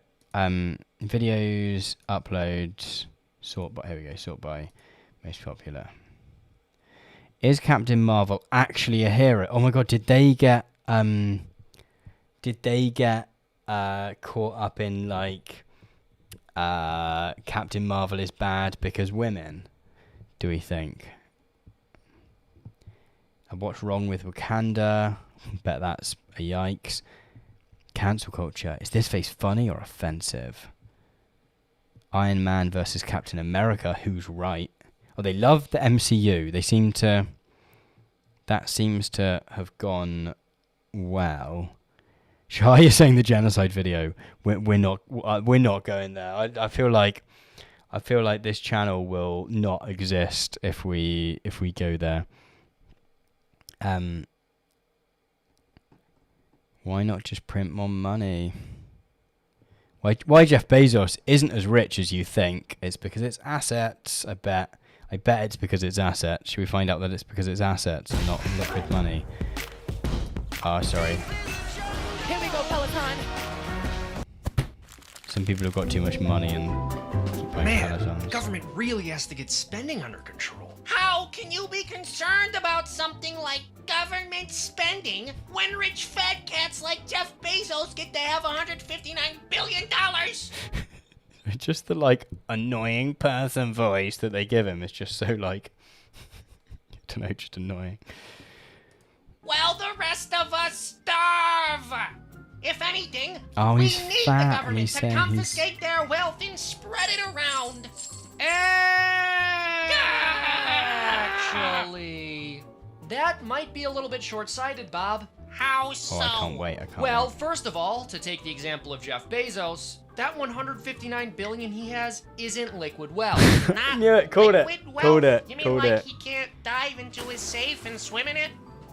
No, liquid wealth is the amount of cash you have, whereas your net worth is the value of everything you own, including assets. So if you have a house, which is worth $100,000, own a business, which is worth $50,000... Actually, Dave, actually, who was just saying, yeah, Danny in the chat saying, oh, so you can just get a loan, like, you can, the amount of assets he has, he can basically get a loan for however much money he wants. And he said the thing that I said he was going to say. And Lich294 just saying, oh no, what if we just take the assets instead? Yeah, why didn't we could just have Amazon, which Amazon has also just become an absolute, I don't know. I try to avoid using Amazon as much as possible and to buy things, locally and to buy things in like, luckily in the UK, that one of the camera shops that exists here, recently became like worker owned and so, or employee owned, and not in like a full, collectivized sense, but like, so I'm able to, when I need camera bits, go there and like, try and buy things locally as much as possible, or at very least at like a British chain store that exists in the city centre rather than just buying it online. But I had to buy some stuff off Amazon a little while ago. I can't think what it was. I think it was like odd camera stuff that like just wasn't gonna, where the only person that makes it is like some company in China. And the website has just become unusable and just like bloated with loads of trash. And I wonder whether that might end up limiting it. Like, it's really hard to find, like, if you want to buy something good on Amazon these days, it's just really hard to find it because there's a million different the cheaply made stuff just always comes, and it's all about who's sponsoring their product or who has managed to game the review algorithm thing. Like, it is absolute, it's just impossible to actually use. And like Prime Video is the same, like where all of the where they've just pumped it, like basically you can put your student film on Amazon Prime now, and it's so like, just finding good stuff to watch on there just became rubbish as well. And have a quarter in your pocket, your liquid wealth is 25 cents, and your net worth is $150,000. That also just doesn't happen. This doesn't happen, right? 25 cents. Oh, Jeff Bezos is doing incredibly well. Yeah, Brian in the chat also saying that, like, you're also not sure if you're buying from Amazon, which, like, generally I prefer because I'm like, at least then I know who I'm buying it from, and if it's wrong, I can send it back quite easily. Or half the time it's like, you know, you don't get through to buying it until you're like, oh, actually, it turns out it's not coming directly from Amazon, it's someone else on Amazon. But it's not as if he has $159 billion in the bank. He owns shares in a company which are worth about that much. So in order to seize his wealth, you would basically have to sell off Amazon. But selling all of his shares at once would lead to a massive devaluing of the company, and all of the stock would be worth less. So you'd end. It's almost like the stock market is nonsense, isn't it? It's almost like it's almost like line go up is not a great way to organize an economy. Up bankrupting him only to get a fraction of his initial wealth. It would also result in massive layoffs, and in all likelihood, kill the company along with all of the value it's adding to the economy. Amazon would not cease to exist. I don't know. Oh, goodness. I don't care. Being a billionaire is a crime. They only make their money by exploiting others. Can't you see we could fix our economy if we rounded them up and confiscated their wealth? Well, there are about 550 billionaires in the US. If we lived in a magical world where we could liquidate all of their assets without devaluing any of them, or throwing the economy off of its very delicate balance, we would shut down virtually all of the. Again, it's like they're going like, oh, this economic system is very, very good and stable, but also it's very precisely balanced and could fall, could collapse at any moment. It doesn't seem like the fantastic defense of contemporary capitalism that you think it is. As Nicholas is saying in the chat, castle of cards on sand. Like, this just isn't, I don't know, this isn't the slam dunk of an argument. I think that these people think it is. Most profitable companies in America, and the world for that matter, for a one-time lump sum of $2.5 trillion. 2.5 trillion? Woohoo! Imagine what we could do with that! Run the federal government for under 8 months. Man, the government really has to get spending under control, huh? Hey folks, thanks so much for watching. If you enjoyed this, please check out fee.org for more educational content. Thank you. It's fine because you can just take Amazon and then you've got Amazon and Amazon will still continue to... Well, it's like the planned economy thing from earlier, right? Oh, thank you, Paul. Thank you for the super chat. That is much appreciated. I mean, thank you for... You are very much a regular. You are always here. So thank you for that support as well. But also thank you for the super chat. I appreciate that greatly. Like it comes back to the thing about like how the economy is planned as well. I've not read The People's Republic of Walmart, but I feel like I should at some point. But yeah, huge swathes of our economy are planned in that sense because the team at Amazon plan it, right? In fact, I was reading somewhere recently that a certain is it like the proportion of global trade which is within companies is really high. So is it 80%? Is that the figure, or is that... I think it depends where you look, and the stat tends to change. I think it's somewhere between 1/3 and 60% of world trade actually takes place within like multinational corporations, right? So it's like the the UK division sells something to the France division, or quite often one way in which the Global South gets screwed over is that companies will buy or sell stuff between, say, their like American division and their Ghanaian division. I don't know, to pick one out of my hat, and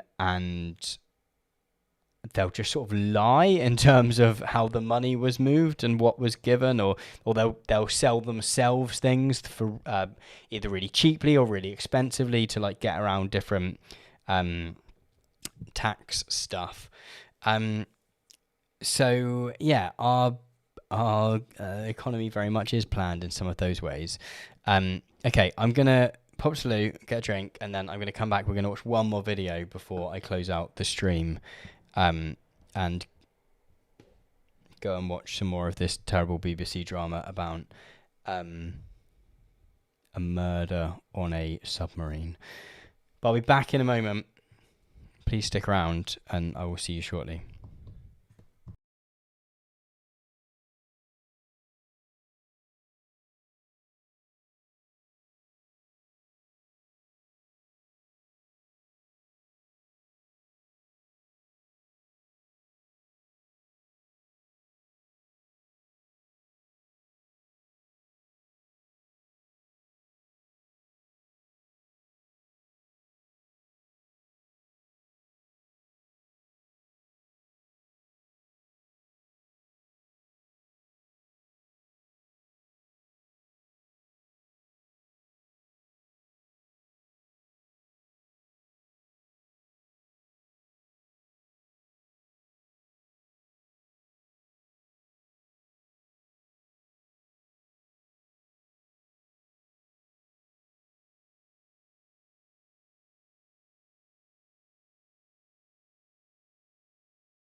Hello, I'm back. Someone saying that Saint Brush is saying that I've ascended to heaven and we're waiting for his second coming. I wish you'd gone for the thing. What is it when the guy L. Ron Hubbard, where he, what was the line that they use at the thing where they announce that he's died and they're like, his body failed, his body was no longer useful to him, and so he has ascended to, moved on to his next life or whatever it is. That always makes me chuckle. Somehow I've ended up with the chat on screens like 4 times here. I'm surrounded by your messages. Thank you. Secret Agent Dan saying, I'm really glad I came across your content. And it's all thanks to a monumental situation that involved a horse. Did it involve an alpaca, though? Because I think it only matters if it involved an alpaca. Geronimo, rest in peace. We're gonna watch one more video. I wanted to mention, so that everyone will be proud of me. On the way back, from getting a drink, I did the camera does not focus because it's not a very good camera. But I did a 10k run this weekend, and I did it well. I did it in 49 minutes and 59 seconds, which was actually quite good. I was actually very pleased with that. Anyway, that's a brief snapshot into my weekend last weekend. Now my legs hurt a lot. Okay, let me find. I do want to. Mike Daniel said, was that beer? Beer? This is not great cider, actually. Sorry, it's not going to be in focus, is it? Unless I like hold it next to my head. It's always a cider. Although this is very much like mass produced stuff rather than usually I'd have something a bit more local, rather than this, which sort of pretends to be from Somerset and sort of is, but is very much made in a factory somewhere, from concentrate. My gran recently moved into a residential home and had the good grace to move near to a cider farm that I really like. So I generally, go and say hi to gran, top up on it, go and get a sort of one of those bags in a box thing. Thank you for your congratulations for my run. I've got a half marathon booked for December now. So fingers crossed that goes okay. Okay, what did we look up? We looked up their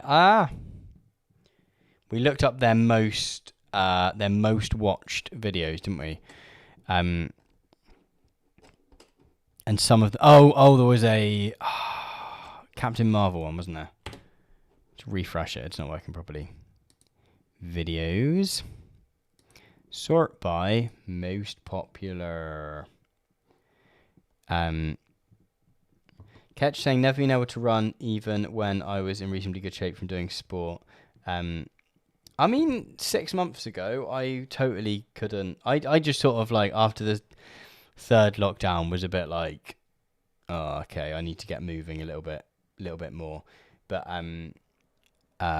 then just sort of kept going and then got all right. Then it got all right.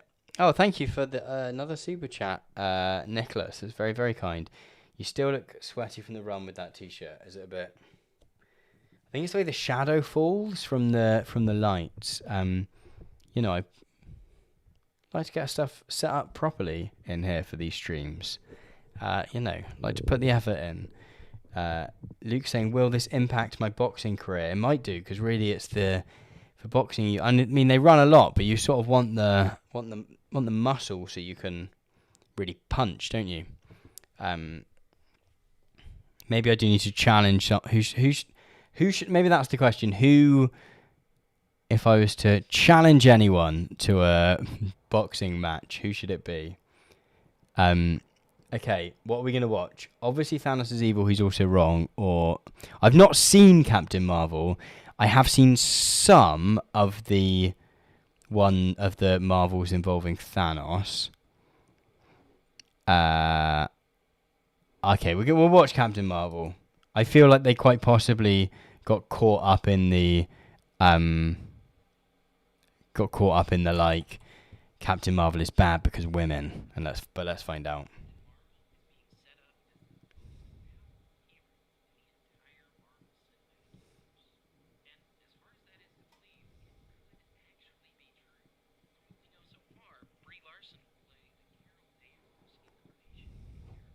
Okay, so this is before the film actually came out by the sounds of it, and it's just from the stuff of it, isn't it? The trailer is what the word I mean.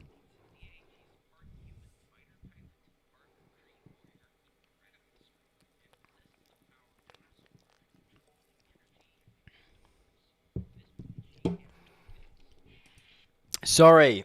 Thank you for letting me know, Luke. And Secret Asian, Dan, and Joshua, and Leon. I quite like Secret Asian Dan went for the super polite way of saying you've not turned the sound on, Tom, by saying the sound is really low.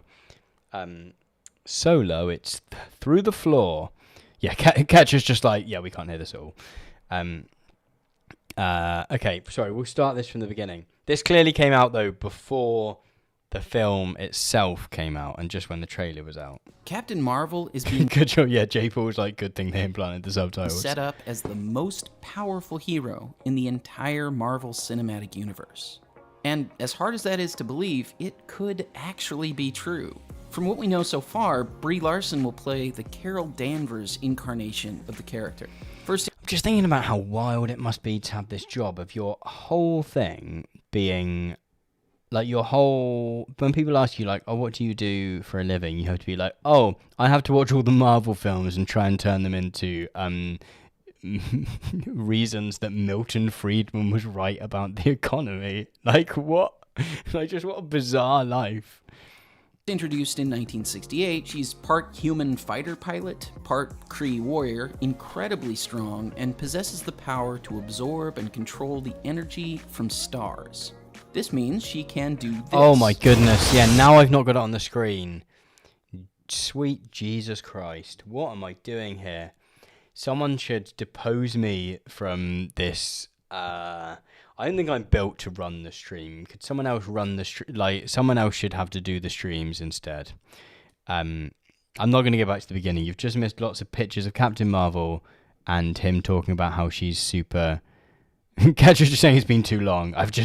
My brain has run out. Usually the streams do end with me just going, I'm tired now. I'm sorry. I can't do any longer. Okay. Visuals are there. Sound is there. Let's do it. Luke saying he's going to turn the sound off now again. John Dave Bob Tim saying boomer moment. I feel like I have a lot of boomer moments on these. It's okay. This means she can do this. That's a photon blast. This. And this.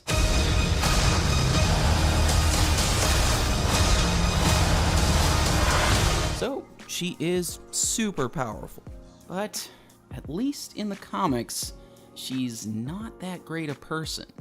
And with that in mind, welcome to... Oh, that's quite recent. That's relatively recent, I think. I am genuinely excited for the movie, but I'm also... Sean W. Malone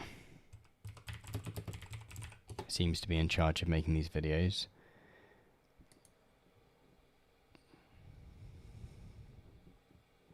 Screenwriter.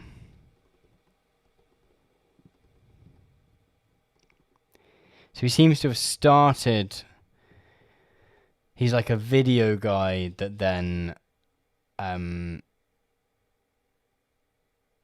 like a video guy that sort of came into being a... Oh my goodness, I've recently begun mastering the art of smoking meats. He loves shooting, archery, and firearms. He likes reading or listening to audiobooks. Oh my goodness, he is a dude, isn't he? He is a proper guy. My interests are film, music, entertainment. Oh my goodness. Like, I always love it when people are like, what are your interests? Films? Like, that's so broad. Like, give us something more. Oh my goodness, how did you discover the freedom philosophy? This is like what they always talk about, liberty. What was the Tuttle Twins that we talked about a while ago? They always talk about liberty texts. That was what they called that, like, you know, like Atlas Shrugged and iPencil and The Road to Serfdom. They called them liberty texts. I love the freedom philosophy. I reasoned my way into it at perhaps 15 years old, mostly by thinking about the nature of self-ownership. Working from a premise of individualism, everything else kind of fell into place and got more thoroughly developed over time.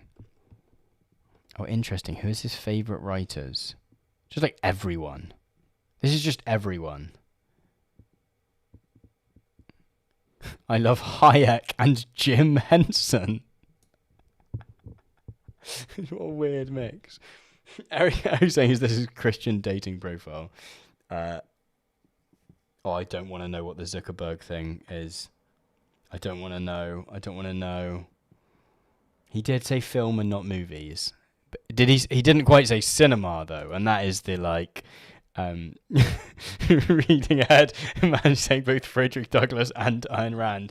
He just likes everything. Like, this is like the least specific. Like, I've learnt nothing about him here. He just likes everything. Anyone? Oh, who are your personal heroes? And he says no one at all. Anyone who uses their mind to create innovations that make billions of people better off is worthy of our highest praise. I mean, realistically, that's not very many people. Anyone who stands in the way of human creativity, ingenuity, and voluntary interaction is a villain. Secret Asian Dan saying you've never seen the great Hayek plus Henson collabs. No, it has to be an X, like that like the hipster thing where it's like Hayek X Henson.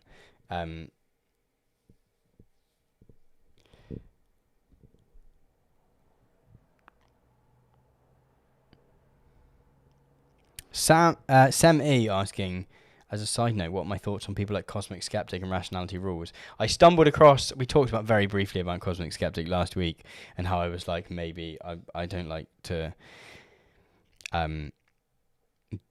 dunk too much on people that are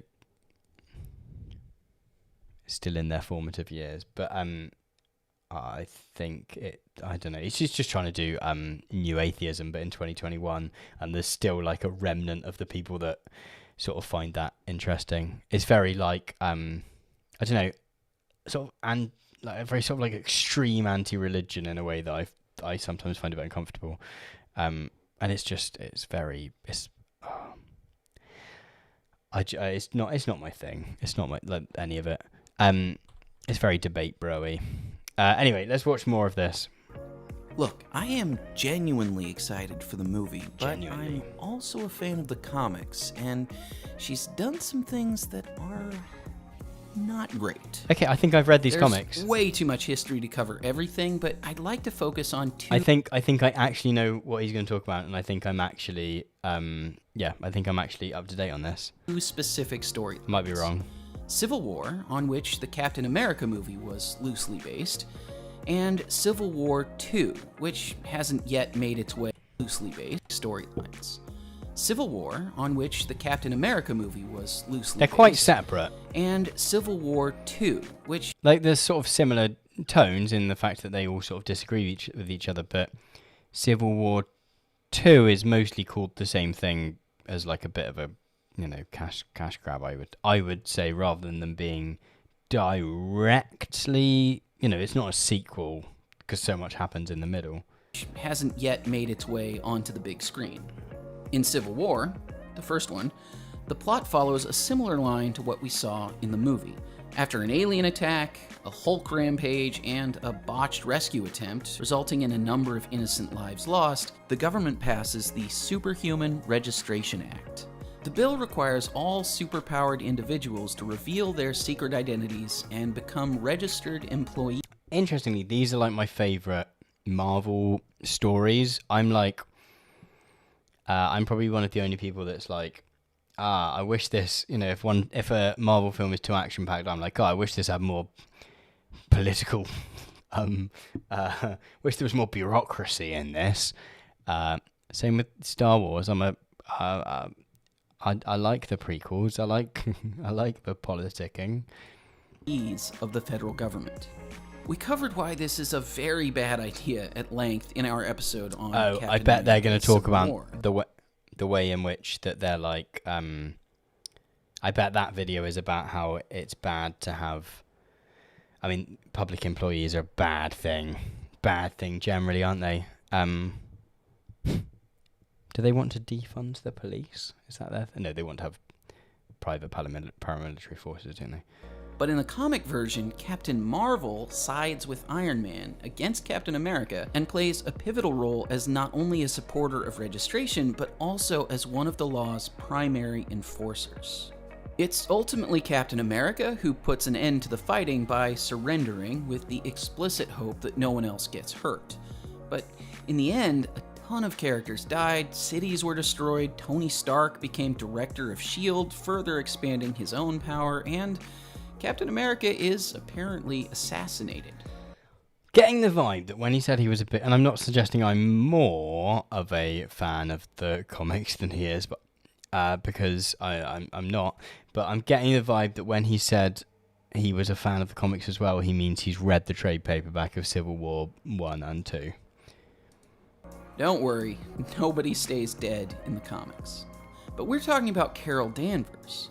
And as far as she's concerned, that's nothing compared to what happens next, because Civil War 2 is centered almost entirely... Because it's like, yeah, it's sort of pointless talking about Civil War, because they're sort of similar in the sense that all the superheroes fall out, and that there's some level of, like, big political questions and sort of philosophical questions in terms of, like, how justice should work that get asked, but they're not like sequels in the way that he's sort of suggesting that they are.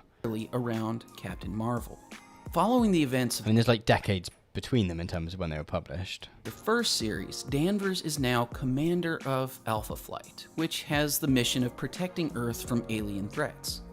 One day, an inhuman kid named Ulysses Kane gains his powers and starts having visions of a horrific future involving a celestial attacking the... As a random thing, it is good, and I would recommend reading Civil War 2. And all the way through to Secret Empire and stuff I really, really enjoyed. I think they had a mixed response from a lot of people, but I like Nick Spencer's runs on a lot of stuff. Planet. A few weeks later, his vision becomes a reality. Fortunately, with a warning from the Inhumans, the combined efforts of all of Earth's mightiest heroes prevents total catastrophe. After things calm down, Ulysses is revealed to be the source of the information that saved... So this is interesting. Like, I think I was watching a thing, or reading a thing that Big Joel had said on Twitter, or a thing that he'd said in a Q&A, or maybe in a video. I can't remember at all. But he said something about, like, giving summaries of plots in videos, and was like, yeah, I tend not to do that because I think it's a bit boring. And I tend to be like, yeah, no, I don't actually mind doing a quick, 3-minute summary of the plot of something so that I can make sure everyone's got on board. But yeah, I can see this is a little bit boring, just listening to him tell us the story of the thing. Saved billions of lives. This kid is essentially a one-man version of the clairvoyant triplets in Minority Report, or so it appears. Moments later, during his first meeting with Captain Marvel, Ulysses has another vision. This time, he sees Thanos returning to Earth. That's when Captain Marvel starts to become obsessed with exploiting Ulysses' powers to prevent future disasters. Meanwhile, Tony Stark is, I think, a little uncharacteristically... Yeah, Nicholas saying in the chat, The Secret Empire is awesome. Yeah, I really enjoyed it. Like, it felt like, for those of you who don't know, it's about, like, Captain America becomes sort of the leader of the US. He sort of manages to become leader of, director of S.H.I.E.L.D. and then, like, take over the US. And it's a bit like Donald Trump is bad, as like it, it was very much at that time when Donald Trump just became president. But actually, it's really engaging and really interesting look at sort of nationalism and the ways in which national iconography can be wrested to be used in multiple ways. It's interesting. Skeptical. He and some of the other Avengers attempt to help Ulysses learn more about his power, and they discover that it's not any kind of guaranteed fate that Ulysses sees, but rather various probabilities about the future. In short, there's actually no way to know if his visions will come true, but his visions reflect one possible outcome. Captain Marvel doesn't... Catcher saying you can summarize this quickly. Yeah, you could. You could say that there is a new superhero who can predict a potential future, and that they decide whether they should... They're trying to... the debate of the story is, are they going to use his... powers to decide whether to decide how they act, right? Are they going to go, he said that there is something might happen here, we should be prepared, or we should imprison this person because we found out that they might do a bad thing. In fact, there's a fantastic few pages might be in the Miles Morales Spider-Man book, it might be in Civil War 2, but where they're sort of, they've all been talking about it quite abstractly for most of the most of the series, and then there's a discussion between, I think it's Iron Man and Spider-Man, Miles Morales Spider-Man, and he's like, yeah, and Miles says something about like Iron Man, Tony Stark having a very different, sort of brings up the fact that the ways in which he thinks about preemptive justice are going to be quite different because he's never been like profiled or whatever, and it's just this real like, I don't know, line of truth within it. Care about probability. If we believe there's even a 1% chance that he is our enemy, we have to take it as an absolute certainty. Tony asks her the critical question. What if Ulysses tells us you are a danger to our future? Do we stop you before you do your voodoo that you're going to do, even though maybe you don't even know you were going to do it? He was very proud of that line, I'm sure of it. This sets up the real problem with Captain Marvel that I want to talk about. Her complete certainty of her own righteousness and the utter disregard for the very concept of due process that certainty... Is he going to spin this to be like some sort of anti-feminist thing? ...creates. But before we get to that, let's go back to the story. He's gonna tell more. Remember Ulysses' vision of Thanos returning to Earth? Well, just like his other premonitions, it proves to be correct 3 weeks later. Thanos does return to Earth. And in spite of Tony's warning not to blindly trust Ulysses' abilities, Captain Marvel organizes a team to meet Thanos where he's supposed to arrive and confronts him. Unfortunately, in the ensuing battle, Thanos brutally kills War Machine, who... Sorry, everyone. There is a brief delay between when I have something on the screen but then it gets to you, and then your chats get back to me. So sorry, but thank you all for letting me know. Thank you. Lou saying you can do it, Tom. We're rooting for you. I'm trying my hardest there, guys. I'm trying my hardest. Carol has actually been dating and nearly kills her close friend, She-Hulk.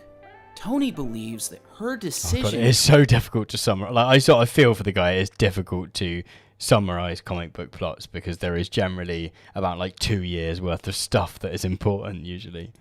...to attack Thanos created the very future Ulysses predicted and blames her for the death of his best friend. But Danvers is now completely convinced that Ulysses' prophecies are reliable, and this reignites tension between factions of heroes. Stark kidnaps Ulysses, Captain Marvel attacks Stark, Ulysses has more visions, including one where the Hulk kills everyone, so Captain Marvel confronts... Like, one of the visions is of, like, Spider-Man killing Captain America, and this is, like... And that is... Then there's... there must have been, like, a year before there was, like, a payoff for that, like, plot point. So yeah, there is always a lot to summarize if you're trying to summarize comic book stuff. Bruce Banner, Hawkeye kills Bruce Banner. No, really, that happens. Eventually, everything comes to a head when Ulysses predicts that Miles Morales will kill Captain America. For the, 2 of you who didn't see Into the Spider-Verse, Miles Morales is just a kid. And Captain Marvel wants to arrest him for a crime he hasn't yet committed and may never commit. This brings us back to the problem. Carol Danvers is consistently willing to toss aside every legal and ethical standard of due process, including its most basic foundation, the presumption of innocence, in her quest for security. She's prepared to imprison or even kill people who have not actually done anything wrong, with the hope of preventing them from maybe doing something wrong in the future. Captain Marvel repeatedly demonstrates that she doesn't have much respect for people as individuals. Is this going to somehow be a individuals versus the collective thing? Because it seems like a thing potentially about state power. I don't know, there's just so many ways in which... Wait, Ketra's not seen Into the Spider-Verse. Legitimately really good. My partner would never watch any Marvel film other than the Guardians of the Galaxy ones, because we watched a couple of those and enjoyed them, but would never watch any of them on purpose, but she really enjoyed she just really enjoyed it as much. It's such a good film. It is just really good animation, really it's like really fun. Like it's really funny. Like it's really worth a watch. Yeah, whether you know loads about Spider-Man or don't, like Into the Spider-Verse is very much worth a watch. Their rights don't matter. Fortunately, Steve Rogers once again puts an end to Carol's tyrannical This is behavior, not. and How is this their most what I would watched argue is the video? only genuinely heroic moment of the whole story chooses to treat a scared, innocent boy with kindness and respect, instead of treating him like a criminal, even though doing so could cost him his life. I think this version of Captain Marvel represents a deeply authoritarian instinct that more people feel than would always like to admit. She wants certainty. She wants to be safe. She thinks she's protecting society. And she'll try to do it at all costs, no matter who gets hurt or killed in the process. Shahai is saying, I feel like a lot of the themes went over their head. I've not seen Captain Marvel the film. I don't know, I think this is a broadly good summary of... But, yeah, the ways in which it's sort of talking about... I don't know, yeah, ignoring the fact that it's a discussion of, like, state power and the fact that it very much tries to bring in allusions to, like, stop and search or... is it like stop and frisk it's called in the US maybe? Like, you know, when people are like... yeah, like policing practices that, you know, either search or like... and like...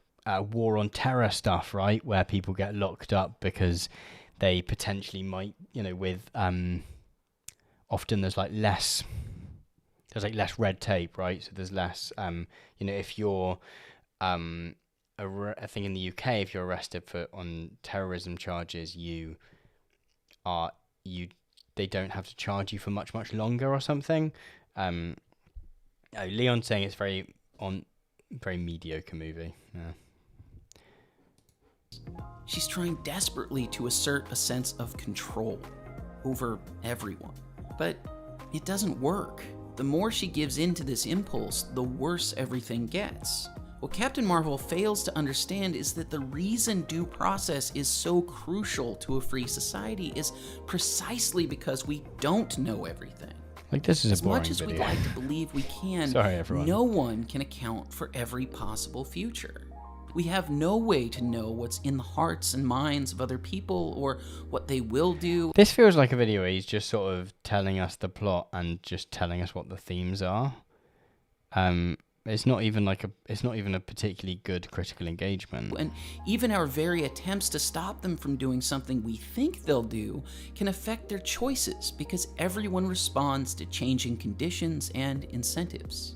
Reality is complex, and history is filled with examples where preemptive strikes potentially created even worse situations than those they were meant to prevent. One of the most significant instances of preventative war... Yeah, Annabelle saying in the chat that this is just some very dry superhero trivia. Sorry, everyone. I thought the most watched one would be like a really good one to to look at, but it is not proving to be so. War was the Japanese attack on Pearl Harbor during World War II. Japan hoped to cripple the U.S. Navy in the Pacific in order to prevent the U.S. from entering the war. But that action only galvanized American support for the war. Meanwhile, in America, FDR established a program of Japanese internment, arresting and imprisoning nearly 120,000 citizens simply because they were of Japanese descent on the basis that they could be spies or foreign agents. Again, no due process. Even today, between the war on drugs and the war on terrorism, due process protections for people in the US have frequently been eroded or ignored. That's how we end up with policies like stop and frisk, no-knock police raids, and civil asset forfeiture, which allows police to take your property if they merely suspect that you've committed a... Interesting. Okay, they did. They sort of got there eventually. Crikey. I wonder what their... Yeah. Are they pro... I think they probably are pro defunding the police, but they're probably like... because, you know, billionaires can hire their own security. And they can often keep it long after you've been acquitted. And for what it's worth, the US has far stronger protections for individuals than most countries around the world. But we still have a lot of policies that flip the idea of innocence until proven guilty upside down. But remember that the legal rules for due process are a result of a broader principle. Like, it is that thing of, like, they understand they're going for a different crowd than PragerU. Like, we sort of compared it to PragerU a few times, but, like, PragerU very much goes to the crowd that wants you to say that Black Lives Matter is a load of rubbish, whatever. But here, it feels like they're aware of the optics of their arguments, because they're going for a younger crowd with these, by doing the sort of like video essay thing, the like, Marvel video essay. Yeah. So this isn't just something that matters to law enforcement. It's something we should all adopt throughout our lives. Look no further than the way people treat each other on social media. There are now hundreds of examples of outrage-fueled mobs ruining people's lives before having any clear understanding of what they've actually done or even who they are. These mobs usually coalesce around the sense that they're fighting for justice and making the world a better place. We've managed to turn it into a... What kind of justice rushes to annihilate other people's lives? Oh my god, seriously, that John Ronson book, which mentions the Justine Sacco thing, is responsible for such a huge amount of nonsense in our public discourse. Reputations and future opportunities without so much as a fair hearing. What kind of justice declares guilt first and asks questions later? No, mobs are not justice. Arresting and imprisoning people without a fair trial is not justice. Leon in the chat just saying, how do you jump from stop and frisk to cancel culture? This is a bit like the PragerU one that jumped from, what was it? Oh, the Taliban to Black Lives Matter. Danny has asked 2 questions. Would you do a video on planning in capitalism, and have you ever read Kenneth Galbraith? But of Kenneth Galbraith, what has Kenneth Galbraith written? Give me 2 seconds. Trying to think if I've actually read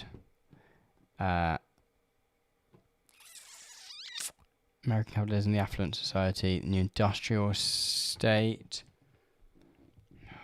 This is all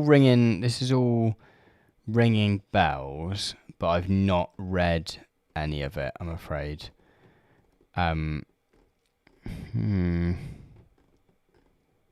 feel like this is all ringing bells from my vague, from stuff that I've read about. I don't know. I don't think that I've read any the New Industrial State is ringing a bell, but I can't think. But maybe I could listen to his Reith lectures. The Reith lectures are generally engaging. And would I do a video on planning in capitalism?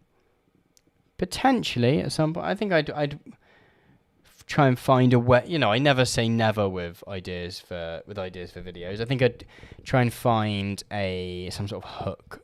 These days I try and find some sort of hook that gets people in on that topic. Almost like this chap is trying to do with Captain Marvel, but I wouldn't just talk about. I suppose almost like I make a video about class and respectability, but I pitch it as a video about YouTuber boxing. I'd want to find out what was that. What is that kind of hook that exists there. Thank you for the super chat, by the way. That's much, much, much appreciated. Annabelle saying, wait, are they insinuating that cancel culture is the internet stop and frisk? It is amazing the ways in which people will compare people being mean online to like genuinely like horrific real world violence. And that is just completely accepted these days. That is just like unquestionable, that yes, that is a correct comparison to make. Okay, we've got a few minutes of this left, and then I am gonna wrap the stream up because I'm beginning to get tired and incoherent. Violence against people because you think they might do something wrong in the future is not justice. The idea that all individuals deserve a chance to defend themselves in an impartial hearing, whether in a court of law or just the court of public opinion, is something that truly separates a free and healthy society from an authoritarian dystopia that none of us wants to live in. None of us wants a world where the police, the mob, or even the vigilante superhero becomes judge, jury, and executioner. The fact that Captain Marvel has ignored this idea so often in the comics makes her character far less heroic than I hope she is in the movie. Personally, what I would love to see is for the MCU's version of Captain Marvel to take over where Steve Rogers is going to leave off. She has the potential to be the ethical and think of like, oh, I hope I don't have to watch a film with someone in it that I don't agree with. That would be like, films have bad people in them sometimes, and that's, you know, the sort of anti-heroes is a thing. Moral center of Phase 4, and without Captain America, that's a role that will need to be filled. So it's not too late for Carol Danvers to become the hero she really should be. And it's not too late for us either. With a little humility and respect for the lives and rights of other people, our society can reclaim one of its most important here we go. This is the ethical and spin. legal principles. Innocent until proven guilty. Hey everybody, thanks for watching this episode of... That was bizarre. I don't really know what the...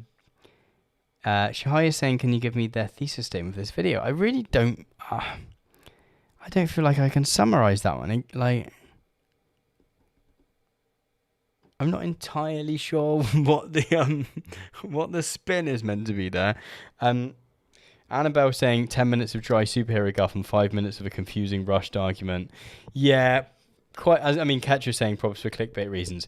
I wonder if they've probably got a deadline.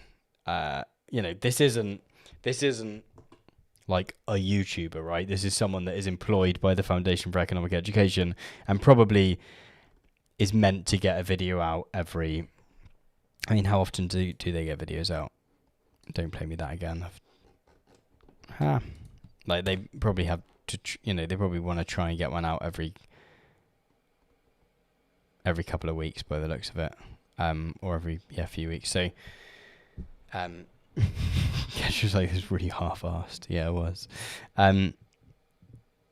Powerful woman equals authoritarian. Due process is important. Yeah, just felt really like, I guess and yeah, it's interesting that, because usually like the neoliberal thing is that all state involvement in anything is bad unless it's the existence of a police force to stop people breaking into the business that I own, right?